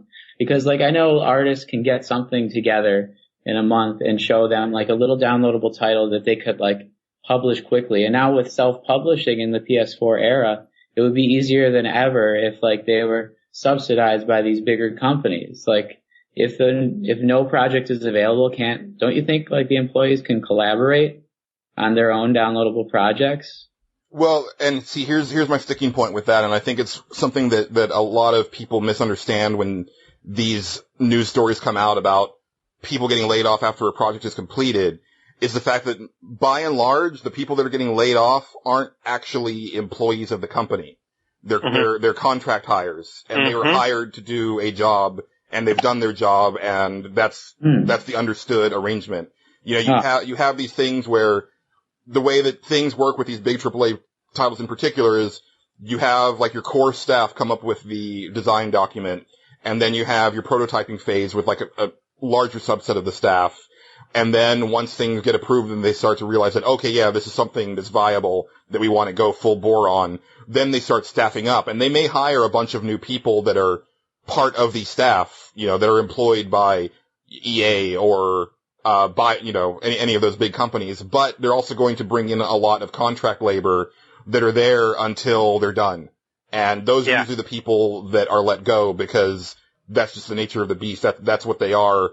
And sometimes they get hired on, you know, full bore. Like if they show their stuff and they're really good, and you know, you want to keep good people, obviously. And there's whole before time? Because then I don't have a problem. Or like they're told that there's like this clause where they're going to be let go because they were just hired for a specific little project. Or yeah, well, you hire on as contract labor, and before you even go on your interview, it tells you that this is a temporary position for this thing. I can elaborate on this a bit because it actually ties into how my business runs. I'm a government employee, and where I work, there are government employees and there are contractors. Contractors are hired through a contracting firm who pays them based on the money they receive from their employer, and state employees are just fed directly from the employer. Basically, the reason contract employees exist is because the market breathes. You have times where business is booming and you have times where it's not. In my case, we have seasons where we roll out a whole bunch of new stuff and we're doing a whole lot of changes. Then we have seasons where stuff is just kind of drifting and kind of cruising along. And you will see that the amount of people in the office expands or contracts based on that. Now, the employees that are, well, we're basically union where I work, like the state employees are union backed. They aren't touched because they were hired by that entity. They were hired by the government. Whereas your contracted employees were told, like Julian just said, we are hiring you to fill this position. If we no longer need this body, you will be let go. Now, there are contractors in my office that have been there for longer than I have, and I was there almost from the onset of the project that we're on. The other side of that is I have contractors that have come and gone since then. And yes, the employer will say, okay, now that we have to shrink, now that we're breathing out, we're going to let 3 contractors go. But you and you have a fantastic work ethic. You know, you've turned in really quality stuff. I really like what you're doing. So we're going to keep you on. But these other guys that are kind of mediocre, we're going to let go. You know, it gives an employer, gosh, it's a necessary evil. I kind of hate it, but from a business perspective, you can't just be throwing money away. You can't have people sitting at desks not doing anything if there's not work to do. And you can't just dream up work to keep them busy. Like, hey, go design rocks for a game that we're not making yet. You know, you can't do that. But then these contractors go back to their contracting firm, and their contracting firm already knows they're being let go and is already looking for new places to put them in. So they're not completely, you know, up the creek without a paddle. Mm-hmm. They are unemployed, you know what I mean? But their contracting firm is already doing the legwork to try to get them another job, because as long as they're unemployed, the contracting firm also isn't making any money. So it sort of works. It's not ideal. I don't know how the video game industry works from that perspective, because there is no union, as far as I know, for employees that work in the games industry. Now, I'll be the first to tell you that I am not a left-wing type of person.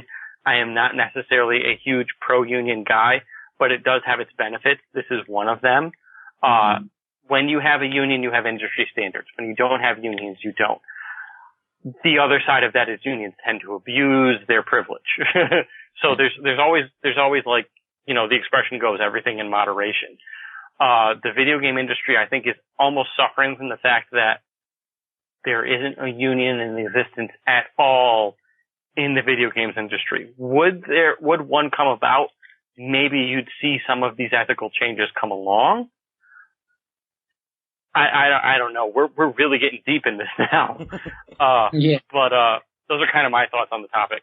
Well, I think a lot of what you said sounds like they're not even really being fired, and maybe it's just like some of the websites need to use different lingo and jargon to tell us like what just happened, because they say like 40,000 were fired or something like that, and if they have like a contractor where they're able to get another job or searching for it, it's like you could say like they're in between labor or something like that and have unemployment pay, you know? Yeah, and I think part of the problem is that usually when like the contractors are let go, you're also going to sometimes lose some full-time staffers, and that might be a bunch of things. That might be because the game is underperforming, or they just don't need them for the next project they're doing, or they weren't good employees to begin with, and it's a good time to kind of clear house. There's a bunch of things. Now, I will say there are times when a game has been completed and then the publisher, like the larger entity has completely shut down the studio. And that is pretty crappy. But at the same time, I don't work on that side of the industry, obviously, but I would think, just knowing me, I would prefer to finish the project that I'm on and have it ship and then get let go instead of the studio getting shut down and the thing that I worked on never see the light of day. Because at least on my resume, I can say I shipped Kingdoms of Amalur Reckoning. Yes. That's probably the one that's most notorious. Yeah. If that game had not come out and they got fired, you've got nothing to show for it, because basically the last 5 years of your career, you've got nothing except for maybe if you were able to put together a reel of the stuff that you did on that project. But at the same time, when you go to apply for video game positions, one of the first things that they want is must have shipped, a AAA title in this amount of time. Yeah, it's true. That's why maybe the standards need to change sometimes, since it's tough if you don't get that game shipped, and there could be another set of criteria, maybe even. I don't maybe you can by law require the people who are about to be fired to have the time to put a reel together within 7 days of when they get told, or something like that. Possibly. I mean, and I think from what my understanding of the industry is that, I mean, everybody's got an idea, right? That's not really how things work. Right. Every once in a while, I mean, pretty much I think most of the major companies already have what they want to do for the next 5 or 6 games. Yeah. Not counting sequels, they already know what they're doing. They don't need somebody to come in and say, "Oh, I've got this really cool thing that I'd like to put together." It's that's not where you do that. And that's part of Double the thing. Fine does do that a little bit. They have bigger games, and then I've seen that they make smaller games just because they do that in their downtime or something like that. Well, yeah, but they're also a really small company. Yeah. And along with your employees, you also have your bean counters. And I mean, I hate to say it because it boils down to dollars and cents. Your budget people are on one side saying, okay, we're going to produce product X. It is going to sell this much product, is going to ship, this much product is going to sell. We are going to make this much money. Should that not come to pass, you do not have the income that you anticipated and cuts have to be made. I mean, that's math. That's a non-negotiable thing. It's just the money is not there, period. Therefore, we have to slash how much money we are paying people. And the only way to do that is to either have everybody take a pay cut, which seldom happens and seldom works, or people have to be let go. Yeah, and actually that brings up a good point, and this might be getting a little too headliney, a little too political, but, I'm not a person who's jealous of rich people. I actually would not want to be rich. Mm-hmm. But what I've observed, since the economy went down in 2008 is this whole thing where the CEOs are still getting these massive bonuses and payouts and these huge salaries, even though they're taking, government bailouts or slashing their staff. And it's personally, I just feel that if your company isn't doing well and you're the one in charge of it, then you should probably not be getting the benefits of the company doing well. You know what I mean? I'm not saying, and the argument is made, it's well, this is in my contract, this was the agreement made beforehand. It's well, then maybe the contracts need to be written differently, because if you're doing poorly, you shouldn't be getting rewarded. But if you're doing really well, then by all means, let the CEOs get these huge salaries and these huge bonuses. That's fine.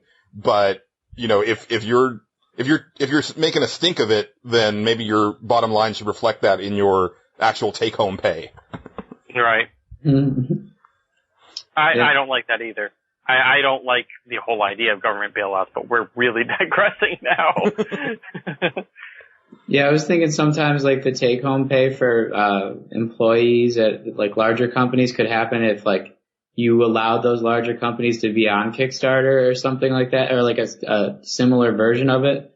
But I was does that kind of infringe on the indie developers' fair use, or does it kind of create a monopoly if bigger companies are allowed to use a kind of Kickstarter for like littler projects that some of their employees want to make, but they didn't plan on. Ooh. I'm kind of torn on that because obviously, like, if you see somebody like Nintendo or EA get onto Kickstarter, you're going to be like, what the hell? You guys make so much money. But at the same time, if it can be like, well, we want to make this game that we haven't made in a really long time and we don't think it's going to sell very much, but if we can get a commitment from people up front, then we'll go ahead and make it. I'm kind of okay with that. Right. So yeah, I don't know. It's kind of a weird thing. I don't know if we'll ever see like the really major companies get on Kickstarter just because of the backlash that would ensue. But it would depend on what their intentions were. And I think also if they might humanize it a little bit more, if they say like so-and-so from Nintendo or something wants to start this instead of just Nintendo in general. Right. Well, it might help. Look at what happened when that Silicon Knights guy did his Kickstarter. I was thinking about that. Yeah, I figured you were. I can't think of his name right now. Thank you. I knew you were a big fan too. Yes, I am. Well, it's complicated. Sort of. Yeah, it's a complicated relationship. We've been over this before. He tried a Kickstarter and it didn't work, so he tried another one. And I mean, I think the people who are contributing to Kickstarters are actually a little more knowledgeable than people give them credit for. Mm-hmm. At least when it comes to video games. I think it's really the only people you see contributing to video game Kickstarters are people who read websites like Pixelbit, like the truly hardcore gamers. Like exactly, and they know their crap. So when Dennis Dyack rolls out a Kickstarter, they go, "Yeah, you're a wee bit shady, dude," and no. So I understand what you're saying, but I almost don't know. Time will tell. Will that ever be an issue? I don't think it's going to be. I think people are going to look at that and go, dude, you're Activision. No, we're not funding your stupid Kickstarter. You're rolling in money. Right. Or EA or, fill in AAA company here. So I don't want to say it's a moot point because who knows what the future may hold. But at this point, I just don't see it necessarily happening because of the nature of how Kickstarter works and the kind of people that actually fund Kickstarters. And I'd love to do an episode about Kickstarter one day because I have a theory that this is going to end badly. Yeah. Because, okay, here's the thing, like, we've got people who are saying, hey, I made this really great game 20 years ago. I'd love to make a new one, but it's not a really popular seller and I can't push it through publishers anymore. But I would love to sell it to you directly and you'll help me, make the game. But, okay, so let's say 50,000 people, do the Kickstarter and they fund it, it gets fully funded, you make the game, blah, blah, blah. Well, haven't you just sold all the copies that you're going to sell, pretty much? Because you've sold to your biggest fans. And unless it's an amazing game that gets a groundswell of people talking about it, you're kind of already done. You've already spent the money from the sales to make the game. So isn't it like a losing proposition at that point? Like, I'm really wondering about this. Like, let's say that BioWare comes out, or no, even better, the doctors get together and say, you know what? We really miss making games like Baldur's Gate, and we would love to make a new one like that, and here, give us money to do it. And, 100,000 people do it. But I just wonder, once the game is finally released, how many people, on top of the Kickstarter people, actually buy that game on Steam or wherever. Yeah, it's hard to tell about how powerful word of mouth is these days.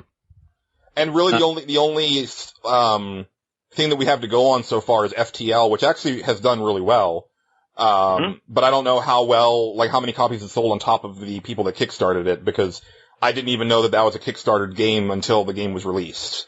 And we're still waiting for a lot of these high-profile Kickstarter games to get released and see what they can do. Yeah, sometimes like a bigger company will like put something out like as just like a funny sideshow that they wanted to make a joke about, and then like word of mouth will make it into like an actual project, like Sidekick or is it called Dropkick or whatever? Right, Divekick, yeah. Divekick, yeah, that's it. So it can work in kind of that way. I don't know if it would be able to work with Kickstarter though. It's hard to tell.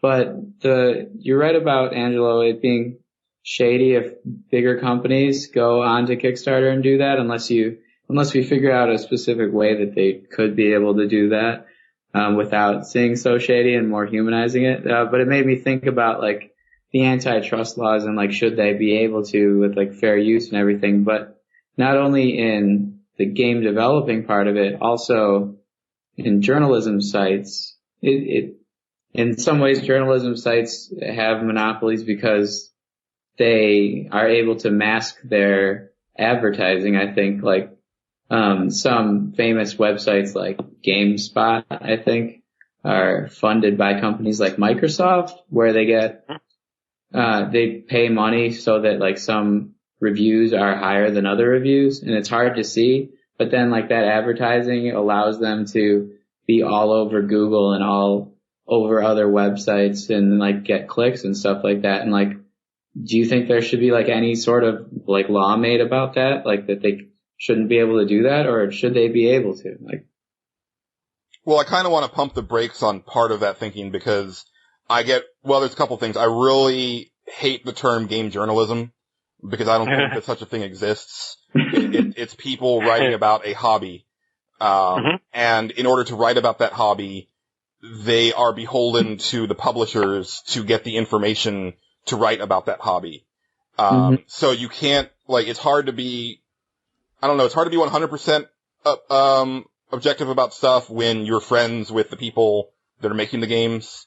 I have talked openly about how much I hate the fact that Phil Fish gets to pretty much say whatever he wants all the time because he's so buddy-buddy with a lot of influential writers, and they just kind of cover for him whenever he shoots his mouth off. But the other thing is that I really hate this prevailing notion of reviews getting bought, because I've followed a lot of writers over the years, and I've come to know their voices, and I feel that what's missing with video game writing these days is that people don't take the time to get to know the people that they're reading.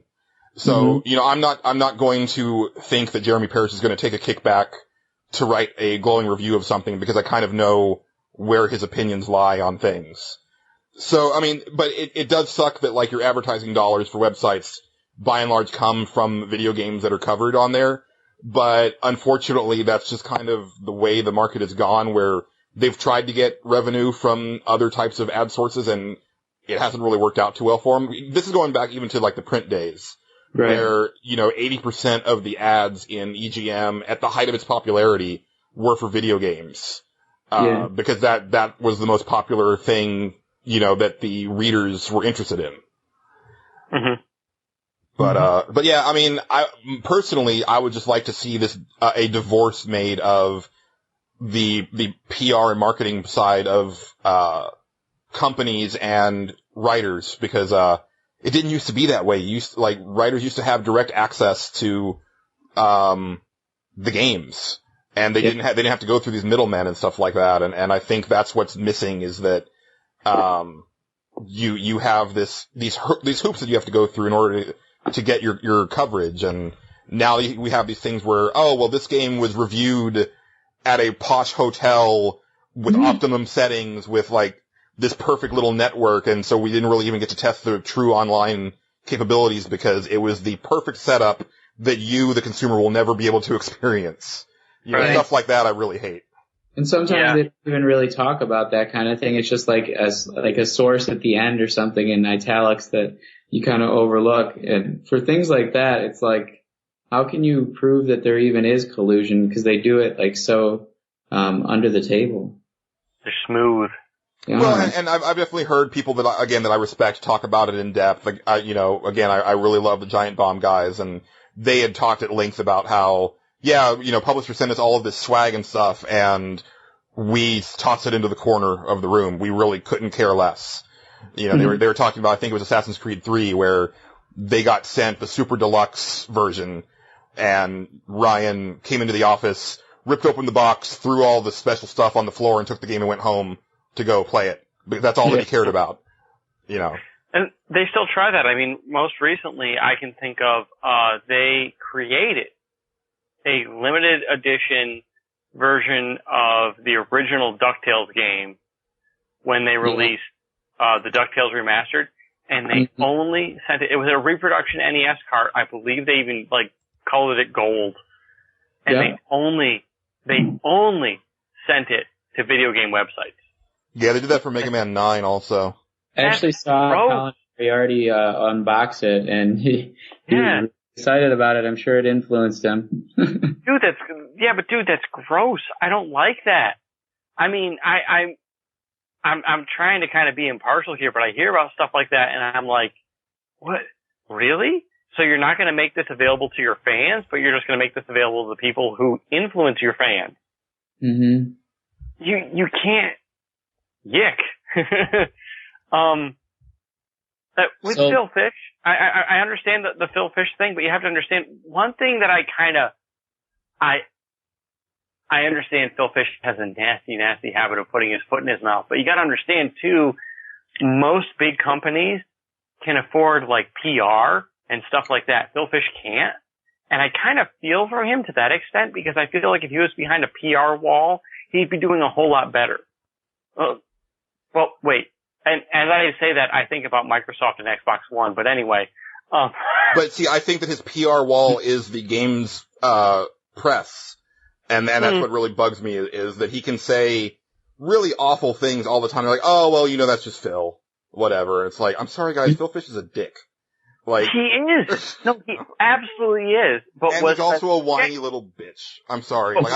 Yes, dude, I will totally give you a fist bump for that. He is, and I can't stand the sight of him. But at the same time, was Fez a good game? I guess. I refuse to play it. I saw Indie Game the movie, and I was like, I'm not giving this guy money. Yeah. Oh, gosh, I was hoping you would say yes and feed my argument, but I did the same exact thing. Well, let me say, by all accounts, it is an excellent game. And from what I can tell, it deserves all of the praise that it has gotten. So I can't go that far. Can make good art. Right. But I feel like there's probably a lot of complete jerks that sit behind a PR firewall. Look at Microsoft and how much of their, stupidity kind of leaks through.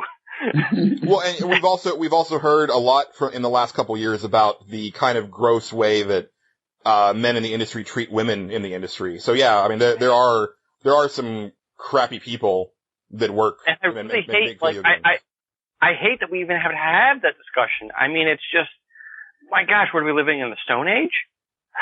What's going on here? You know what else kind of shocked me? The exclusive review is still a thing. Mm-hmm. What? Really? When BioShock Infinite came out, IGN got an exclusive review, and they were able to publish it a day early. What the crap is going on? What is this? Does anybody feel like they're getting played here?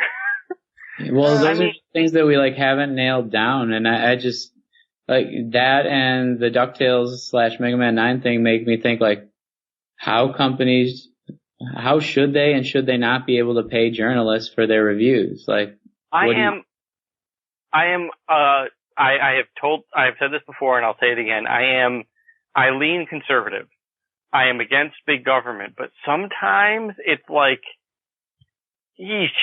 you can see the benefit of a government stepping in and going, guys, no, you can't do this.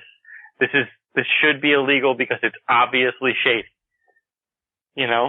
I think of that as actually kind of liberal if you don't want big government usually, but.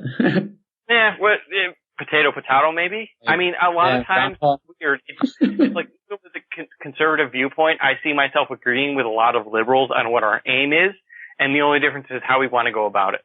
Yeah. Yeah, definitely. So that's just my opinion, and that's way off topic, so continue. That's why I'm bipartisan. Yeah. There you go. I'm really more liberal, but. Probably. Whatever. I am undefined because I think it's all pointless. Yeah, I just don't really think or talk about politics when I don't have to. Yeah, the label maker is broken. I don't even think, half the time I see what conservative people are talking about, I go, I don't agree with you. Yeah, I'm watching this show, The Newsroom on HBO, and they still have the old Democrats versus Republicans thing for a lot of it. But luckily, the main character, Will McAvoy, Jeff Daniels, is he says he's Republican, but he acts really liberal too, like where like the name doesn't even really define him, but it's like the other little characters who are just like still stereotypical. And it's like, most recently they were talking about the last campaign and how like the Romney thing was just like so out of proportion because he would never even say what he was about. And I don't know how you just go behind someone blindly for being like a Republican. You can't do that anymore, guys. Like we have more information. Yeah. I think a lot of that campaign was riding on the fact that he was opposing Obama and Obama's ratings were in the toilet when he first started. Yeah. And it was just, yeah, we can ride this. Sure. Why not? And then, wow. Okay. So it turns out you can't just do that. Yeah. Well, to kind of bring it back to, what we were talking about, like, right. I think with the whole journalism and publisher thing, like the thing that I miss and the thing that bothers me the most is that what's happening is we're very rapidly losing, the voices that we can trust. And I think that it's because the internet is so much different than print. I know I've said this multiple times, but EGM was a very world-shaping thing for me in the video game industry. And especially once, because there's like the EGM that people remember from the 90s, like, and then the people who grew up and stopped reading it. But if you kept with it, I kind of compare it to South Park, where there's people who only know those first few seasons of South Park, and then they stopped watching it and they didn't see how brilliant it became, where it became true social satire.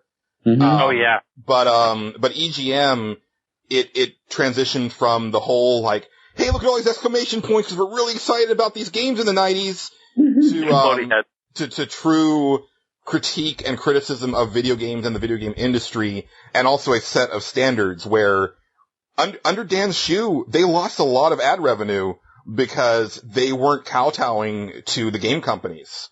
You know, there were companies that pulled their advertising because they didn't like the way that EGM reviewed their games or covered their games or anything like that. And EGM was like, hey, look, we are here to evaluate these games and we are seeing stuff that we don't like. And if you don't like it, that's fine. Here's the door. Which, you know, unfortunately may have not been the best course of action. Maybe they probably should have kowtowed a bit because they went out of business. But I mean, that was also just print. I mean, that's just the way it's going. So, and that's why I don't think we can divorce this discussion from politics because that's a political, you're walking a fine line between appealing to the people that advertise on your website and appealing to the people that read your website who want honest and just evaluations of the game. Right. But I think what's happened is that I see a lot of vitriol, aimed at video game journalists because they always put it in quotation marks, and that's why I hate that term, where I think your average gamer these days doesn't even care. They don't care about what someone on a website has to say because there's so many other people talking about games now. But I think that there's still a lot of value in people that you trust and people that you know in your writing. And I hate that a lot of the people that I really loved who wrote about video games are now no longer writing about video games. They're instead making video games. People like Supergiant. People like Supergiant or Shane Bettenhausen is no longer writing because he works for Sony, or Mark McDonald no longer writes because he works for 8-4 Play doing translations. Those are people that I highly respected, their opinions of. And, I mourn the fact that that's going away, and pretty soon we're just gonna have like a bunch of 14-year-old kids on YouTube who are now the authorities on criticism in video games because that's where everybody's going. I do love Jeremy Parrish is still out there, but at the same time, I feel like he's not long for that world. Well, let me be honest with you about one thing. When he took over 1UP, I saw that whole website. It was always a little bit more progressive, but it all of a sudden went totally left. And I was just like, in my mind, there's always, gosh, I hate this discussion because we keep getting to political analogies. You keep getting political. I just saw better content. Like, it felt more like the EGM that I loved. That was my number one. I saw better content, but I always saw, like, when they did their sexuality and gaming pieces, it went completely left wing. Like, completely left wing. Not just liberal, but, like, the only perspective we're going to show is this side of it, and we're not even going to give the other side an argument. And I was like, wow, that's not good reporting. You know, you should be showing, whether or not you agree with it is irrelevant, you should be showing both sides of an argument. And that kind of drove me a little bit nuts. I've said this before and I'll say it again, equal rights is there, and I am 2 thumbs up for it. But I want to hear both sides of every single argument so I can make an educated decision. And if you're not giving that to me, you're not doing a good job of reporting.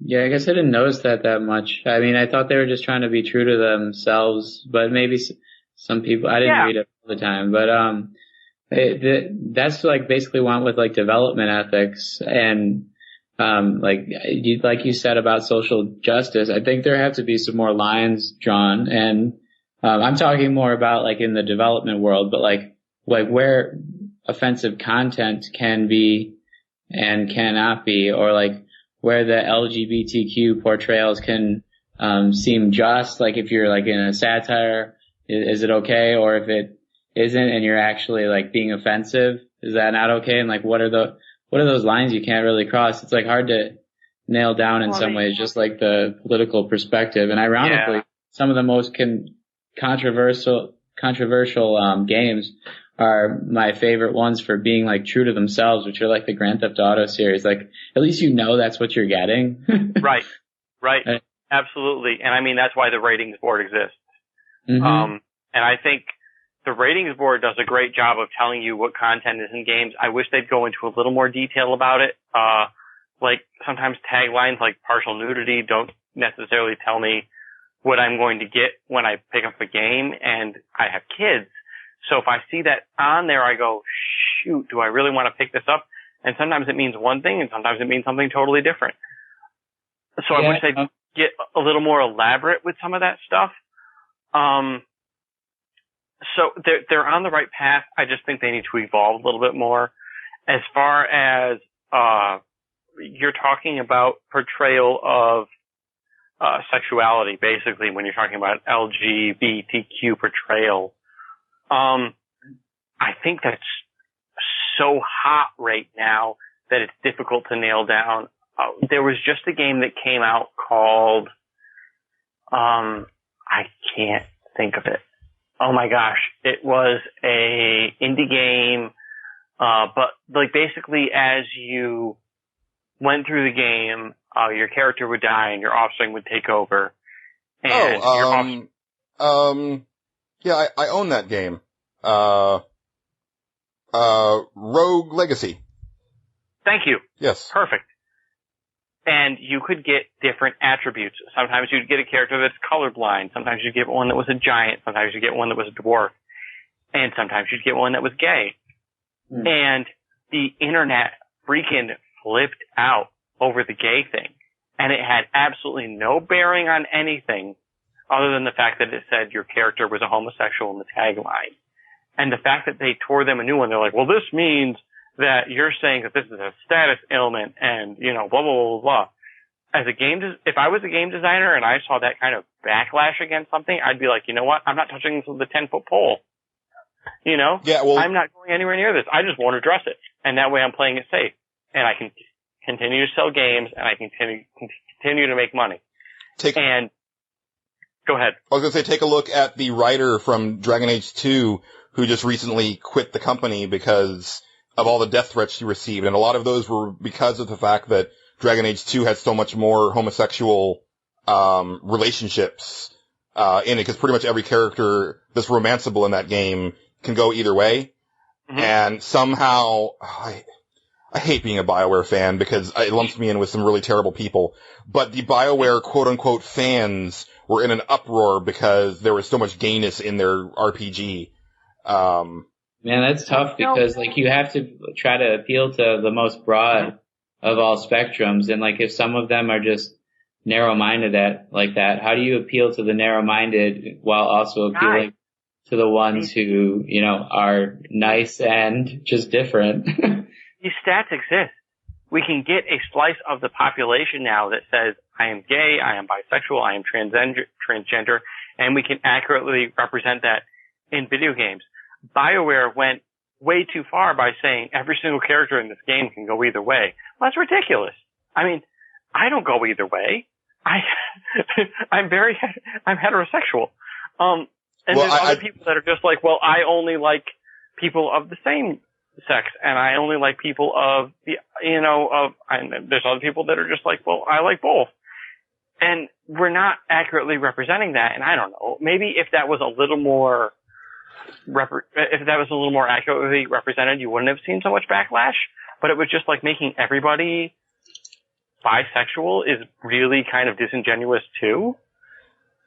I guess it also depends on where you're coming from. I mean, I didn't have any problems with it in Dragon Age. I found out later that everybody could go either way, and I did feel that, and I can't speak because I'm only heterosexual, but I thought that might offend some people who are bisexual or gay, because not, like you said, Angela, not everybody swings both ways. But with that being said, Saints Row 4 does have a spoof of the whole Mass Effect romance stuff, and my President Statham slept with everybody on that ship, including a robot. So, there you go. The only one that wouldn't succumb to my wiles was Vice President Keith David, but, I mean, it's Vice President Keith David. He doesn't sleep with anybody he doesn't want to. Here's the deal. I mean, even regardless of your personal beliefs, these people are out there. You know, you can believe, and there are people out there, obviously, because they're very outspoken, that believe that homosexuality isn't something that's correct. Well, there's still homosexuals out there whether you like it or not. You know, there's still bisexuals out there whether you like it or not. And the fact of the matter is, they're going to be approachable whether you like it or not. So, I mean, I think it's cool that video games are embracing this. I think it's a good thing. I just don't think we're doing it correctly. And I really, really wish even people out there on the, you go back to the Rogue Legacy thing, that wasn't a status ailment. That was just a little tag that appeared next to your character name. It had no negative effect on your character whatsoever, other than saying this character is gay, and there's still this backlash. Well, what? Really? So, I mean, I don't know. I think we have a ways to go as far as that goes. And I'm not sure how to moderate that. I don't know if there is a way to moderate that. There's an old expression that says, you can't legislate morality, and here we are. So, yeah, I don't think there's too much more to say on that topic. Yeah, well, that's good. I guess we all agree on something. Yeah. But then, like, what about for marketing ethics? There's, like, another dichotomy between accurate representation and, like, the feeling that you get in the game. Like, I think it was Mass Effect 3 that famously didn't even show any gameplay when they were having all their trailers on, like, Spike TV and stuff like that. But, like, is that okay, or is that, like, sort of, like, false advertisement? Like, is there marketing ethics in play there, or should they just do whatever they want too, just like we can hire whoever we want? Yeah, the best example I can think of is Brutal Legend, where the game they advertised and the game that they gave people even on Xbox Live for a demo was completely disingenuous to what the final product actually was. And yes, you still had Jack Black, and yes, you still had some really great funnies, but they advertised what looked to be a Zelda-esque game starring Jack Black, and you got a RTS. Yeah. What? Well, and I mean, this goes back really far. I mean, the beginning of this generation, the whole Call of Duty 2 where they were showing CG and kind of letting you believe that it was gameplay. Or, going on as far back to 1997 when Sony did the marketing campaign for Final Fantasy VII, where they didn't show you any one little bit of gameplay. And I can tell you from personal experience as a retailer at that time, people coming in, buying that game, and then bringing it back and saying, this isn't what I wanted. I thought it was like an interactive movie. Yeah. Or look at Aliens Colonial Marines. Holy cow. That's a whole different level, though. Yeah, that's gross. It's the same kind of thing. I mean, we're going from one extreme to the other here. I understand that. But I mean, if you want to talk about there being some sort of a standard of this is what is acceptable and this is what isn't, I think there's a communication breakdown somewhere. because we work for a video game website. We have that information. We know when we see a video what this is. We even know sometimes if like a video game is coming out for review and they say, oh, by the way, there's an embargo date that doesn't expire until after the game's released. Well, that's a red flag, ladies and gentlemen. If somebody is giving us review copies of a game maybe 2 days before it's released and they say the embargo is a day after the game's released, they probably know that they're shipping a turd. That's not always the case. Well, but especially if they don't even ship review code to people until the day the game is released. That's another red flag. And that's the movie industry too. But we're not being upfront about that, and I don't know if there's a way to how do we go about that? Do we just write articles that say, oh, by the way, here's what's going on with game X, that they haven't shipped the review codes to us yet, and they are saying the embargo date is this. Typically, this is a sign of crap, so avoid this game until you hear reviews. Do we do that? Well, I mean, and for me, that goes back to the whole publisher and writer thing that I would like to get away from, because I hate this really long cycle of PR where it's like, here's our teaser trailer, now here's our real trailer, here's our weapons trailer, here's our vertical slice from E3, here's our gameplay demo, blah, blah, blah, and it's like, it used to be that you would get a preview and then the next month was the review. Mm-hmm. And I know that, again, I'm kind of getting like, get off my lawn type of mentality, but I kind of miss that. I'm kind of digging, it's kind of funny because in the 90s I hated it when Nintendo would play things so close to the vest. But I kind of like now where when Nintendo does a Nintendo Direct and they're like, oh, this game is coming out in 6 months. Mm-hmm. That was Punch-Out. Like they announced it and then they showed it once and then it was in your hot little hands before you knew it. Like I kind of wish that everybody would do that. Because part of the problem with this stuff, like the Aliens situation, that was a vertical slice that they did specifically for an E3 demonstration that was not the game. They was something that they put together to show you what they wanted the game to be and didn't tell you that. And I would much prefer if like, here's a preview event and now the game is coming out in 3 months. But we can't go back to that because there's too much riding on these very long, marketing campaigns. Well, it seems like Nintendo's capitalizing on the hype based on your description, and the other companies are using too much of the hype to pump out different trailers and then make it come out after the hype's gone already. Sometimes, I mean, I think it definitely I think two great examples of people overdoing it are BioWare with the Mass Effect games and Rocksteady with the Arkham games. Where, especially the Arkham games, where literally every week there was a new villains trailer leading up to the game, and it's like, guys, I'd rather just play the game. Yeah, I didn't look at any of those because I was just like, I think I saw that one before. Yeah, and then Mass Effect also, where they were doing different dossiers for each character, and then here was the multiplayer trailer, and here's the story trailer, and here's the gameplay trailer, and it's like, guys, you already kind of know that this is going to be a hit, so let's just skip to the end type of thing. Maybe they need to be more aggressive with new IP. I would like to see that level of care put towards games that are untested because you need to get the word out. But if it's already something that's successful, pump the brakes a bit. Well, they're not really the only ones who have to skip to the end because we have a really long podcast already. Nice. That is a wonderful segue towards the ending. Breaking that wall right down there. At some point, I'd like to talk computer ethics, but like we are about to go to bed, guys. Well, yeah. I'm actually about to eat dinner because I have not done that yet. Hey, wow. Yeah, it's working hard for you guys. I hope you're listening. It's been a day. Mm-hmm.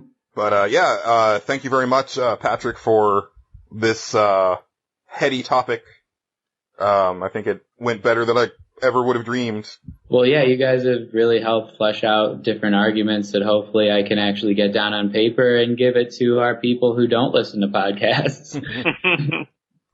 But if you did listen to this podcast, I hope that you enjoyed it, and please get the word out about it. I'm really trying to expand the show a bit, and rating and reviewing us on iTunes helps, as does talking about us on Twitter and also on Pixelbit. We have a great community building there.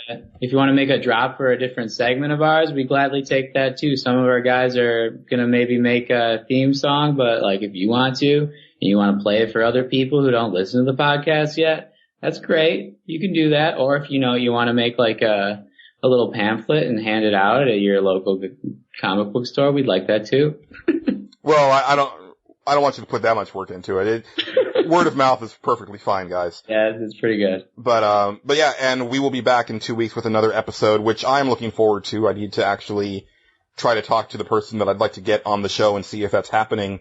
But, we'll save that as a little teaser. But, that's going to wrap it up for this episode. Please check us out over at pixelbit.com. Listen to our other podcasts. Angelo and I are currently going through Backloggers Anonymous on Mirror's Edge. And I think the first episode is kind of fantastic. At least I remember it being so. I haven't listened to it since the finished product. I don't really know what I said in that show. I probably put my foot in my mouth a few times. But hey, that's what podcasts are for. Also, Digital Mystery Tour every week. This month we're actually about to wrap up Battle Themes Month. That's been a lot of fun. The community is actually going to be providing the tunes for the final episode that's coming out the Sunday after this. So look forward to that. You can also find us on Twitter. Patrick. At some boss. Angelo. At Pixel AJ. And you can find me lurking on Twitter at Julian_Titus. Have a new job and I can't really be on Twitter all day anymore, so I'm kind of a ghost on there these days. But I still read stuff from time to time. And that's going to do it for this episode of Nerds Without Pants. As always, thanks for listening, and keep it pantsless, Internet. Bye-bye. Bye. Game on. Sorry, I got so political.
Honey, you don't want to. No, you don't want to try that. Hey now. Hey now. Who's below your table? Sorry. That's terrible. Sorry. No, they're busted on us. Oh, that's a cut, or, what you call it? The thing after the show, that's one of those. Outtake? Yeah.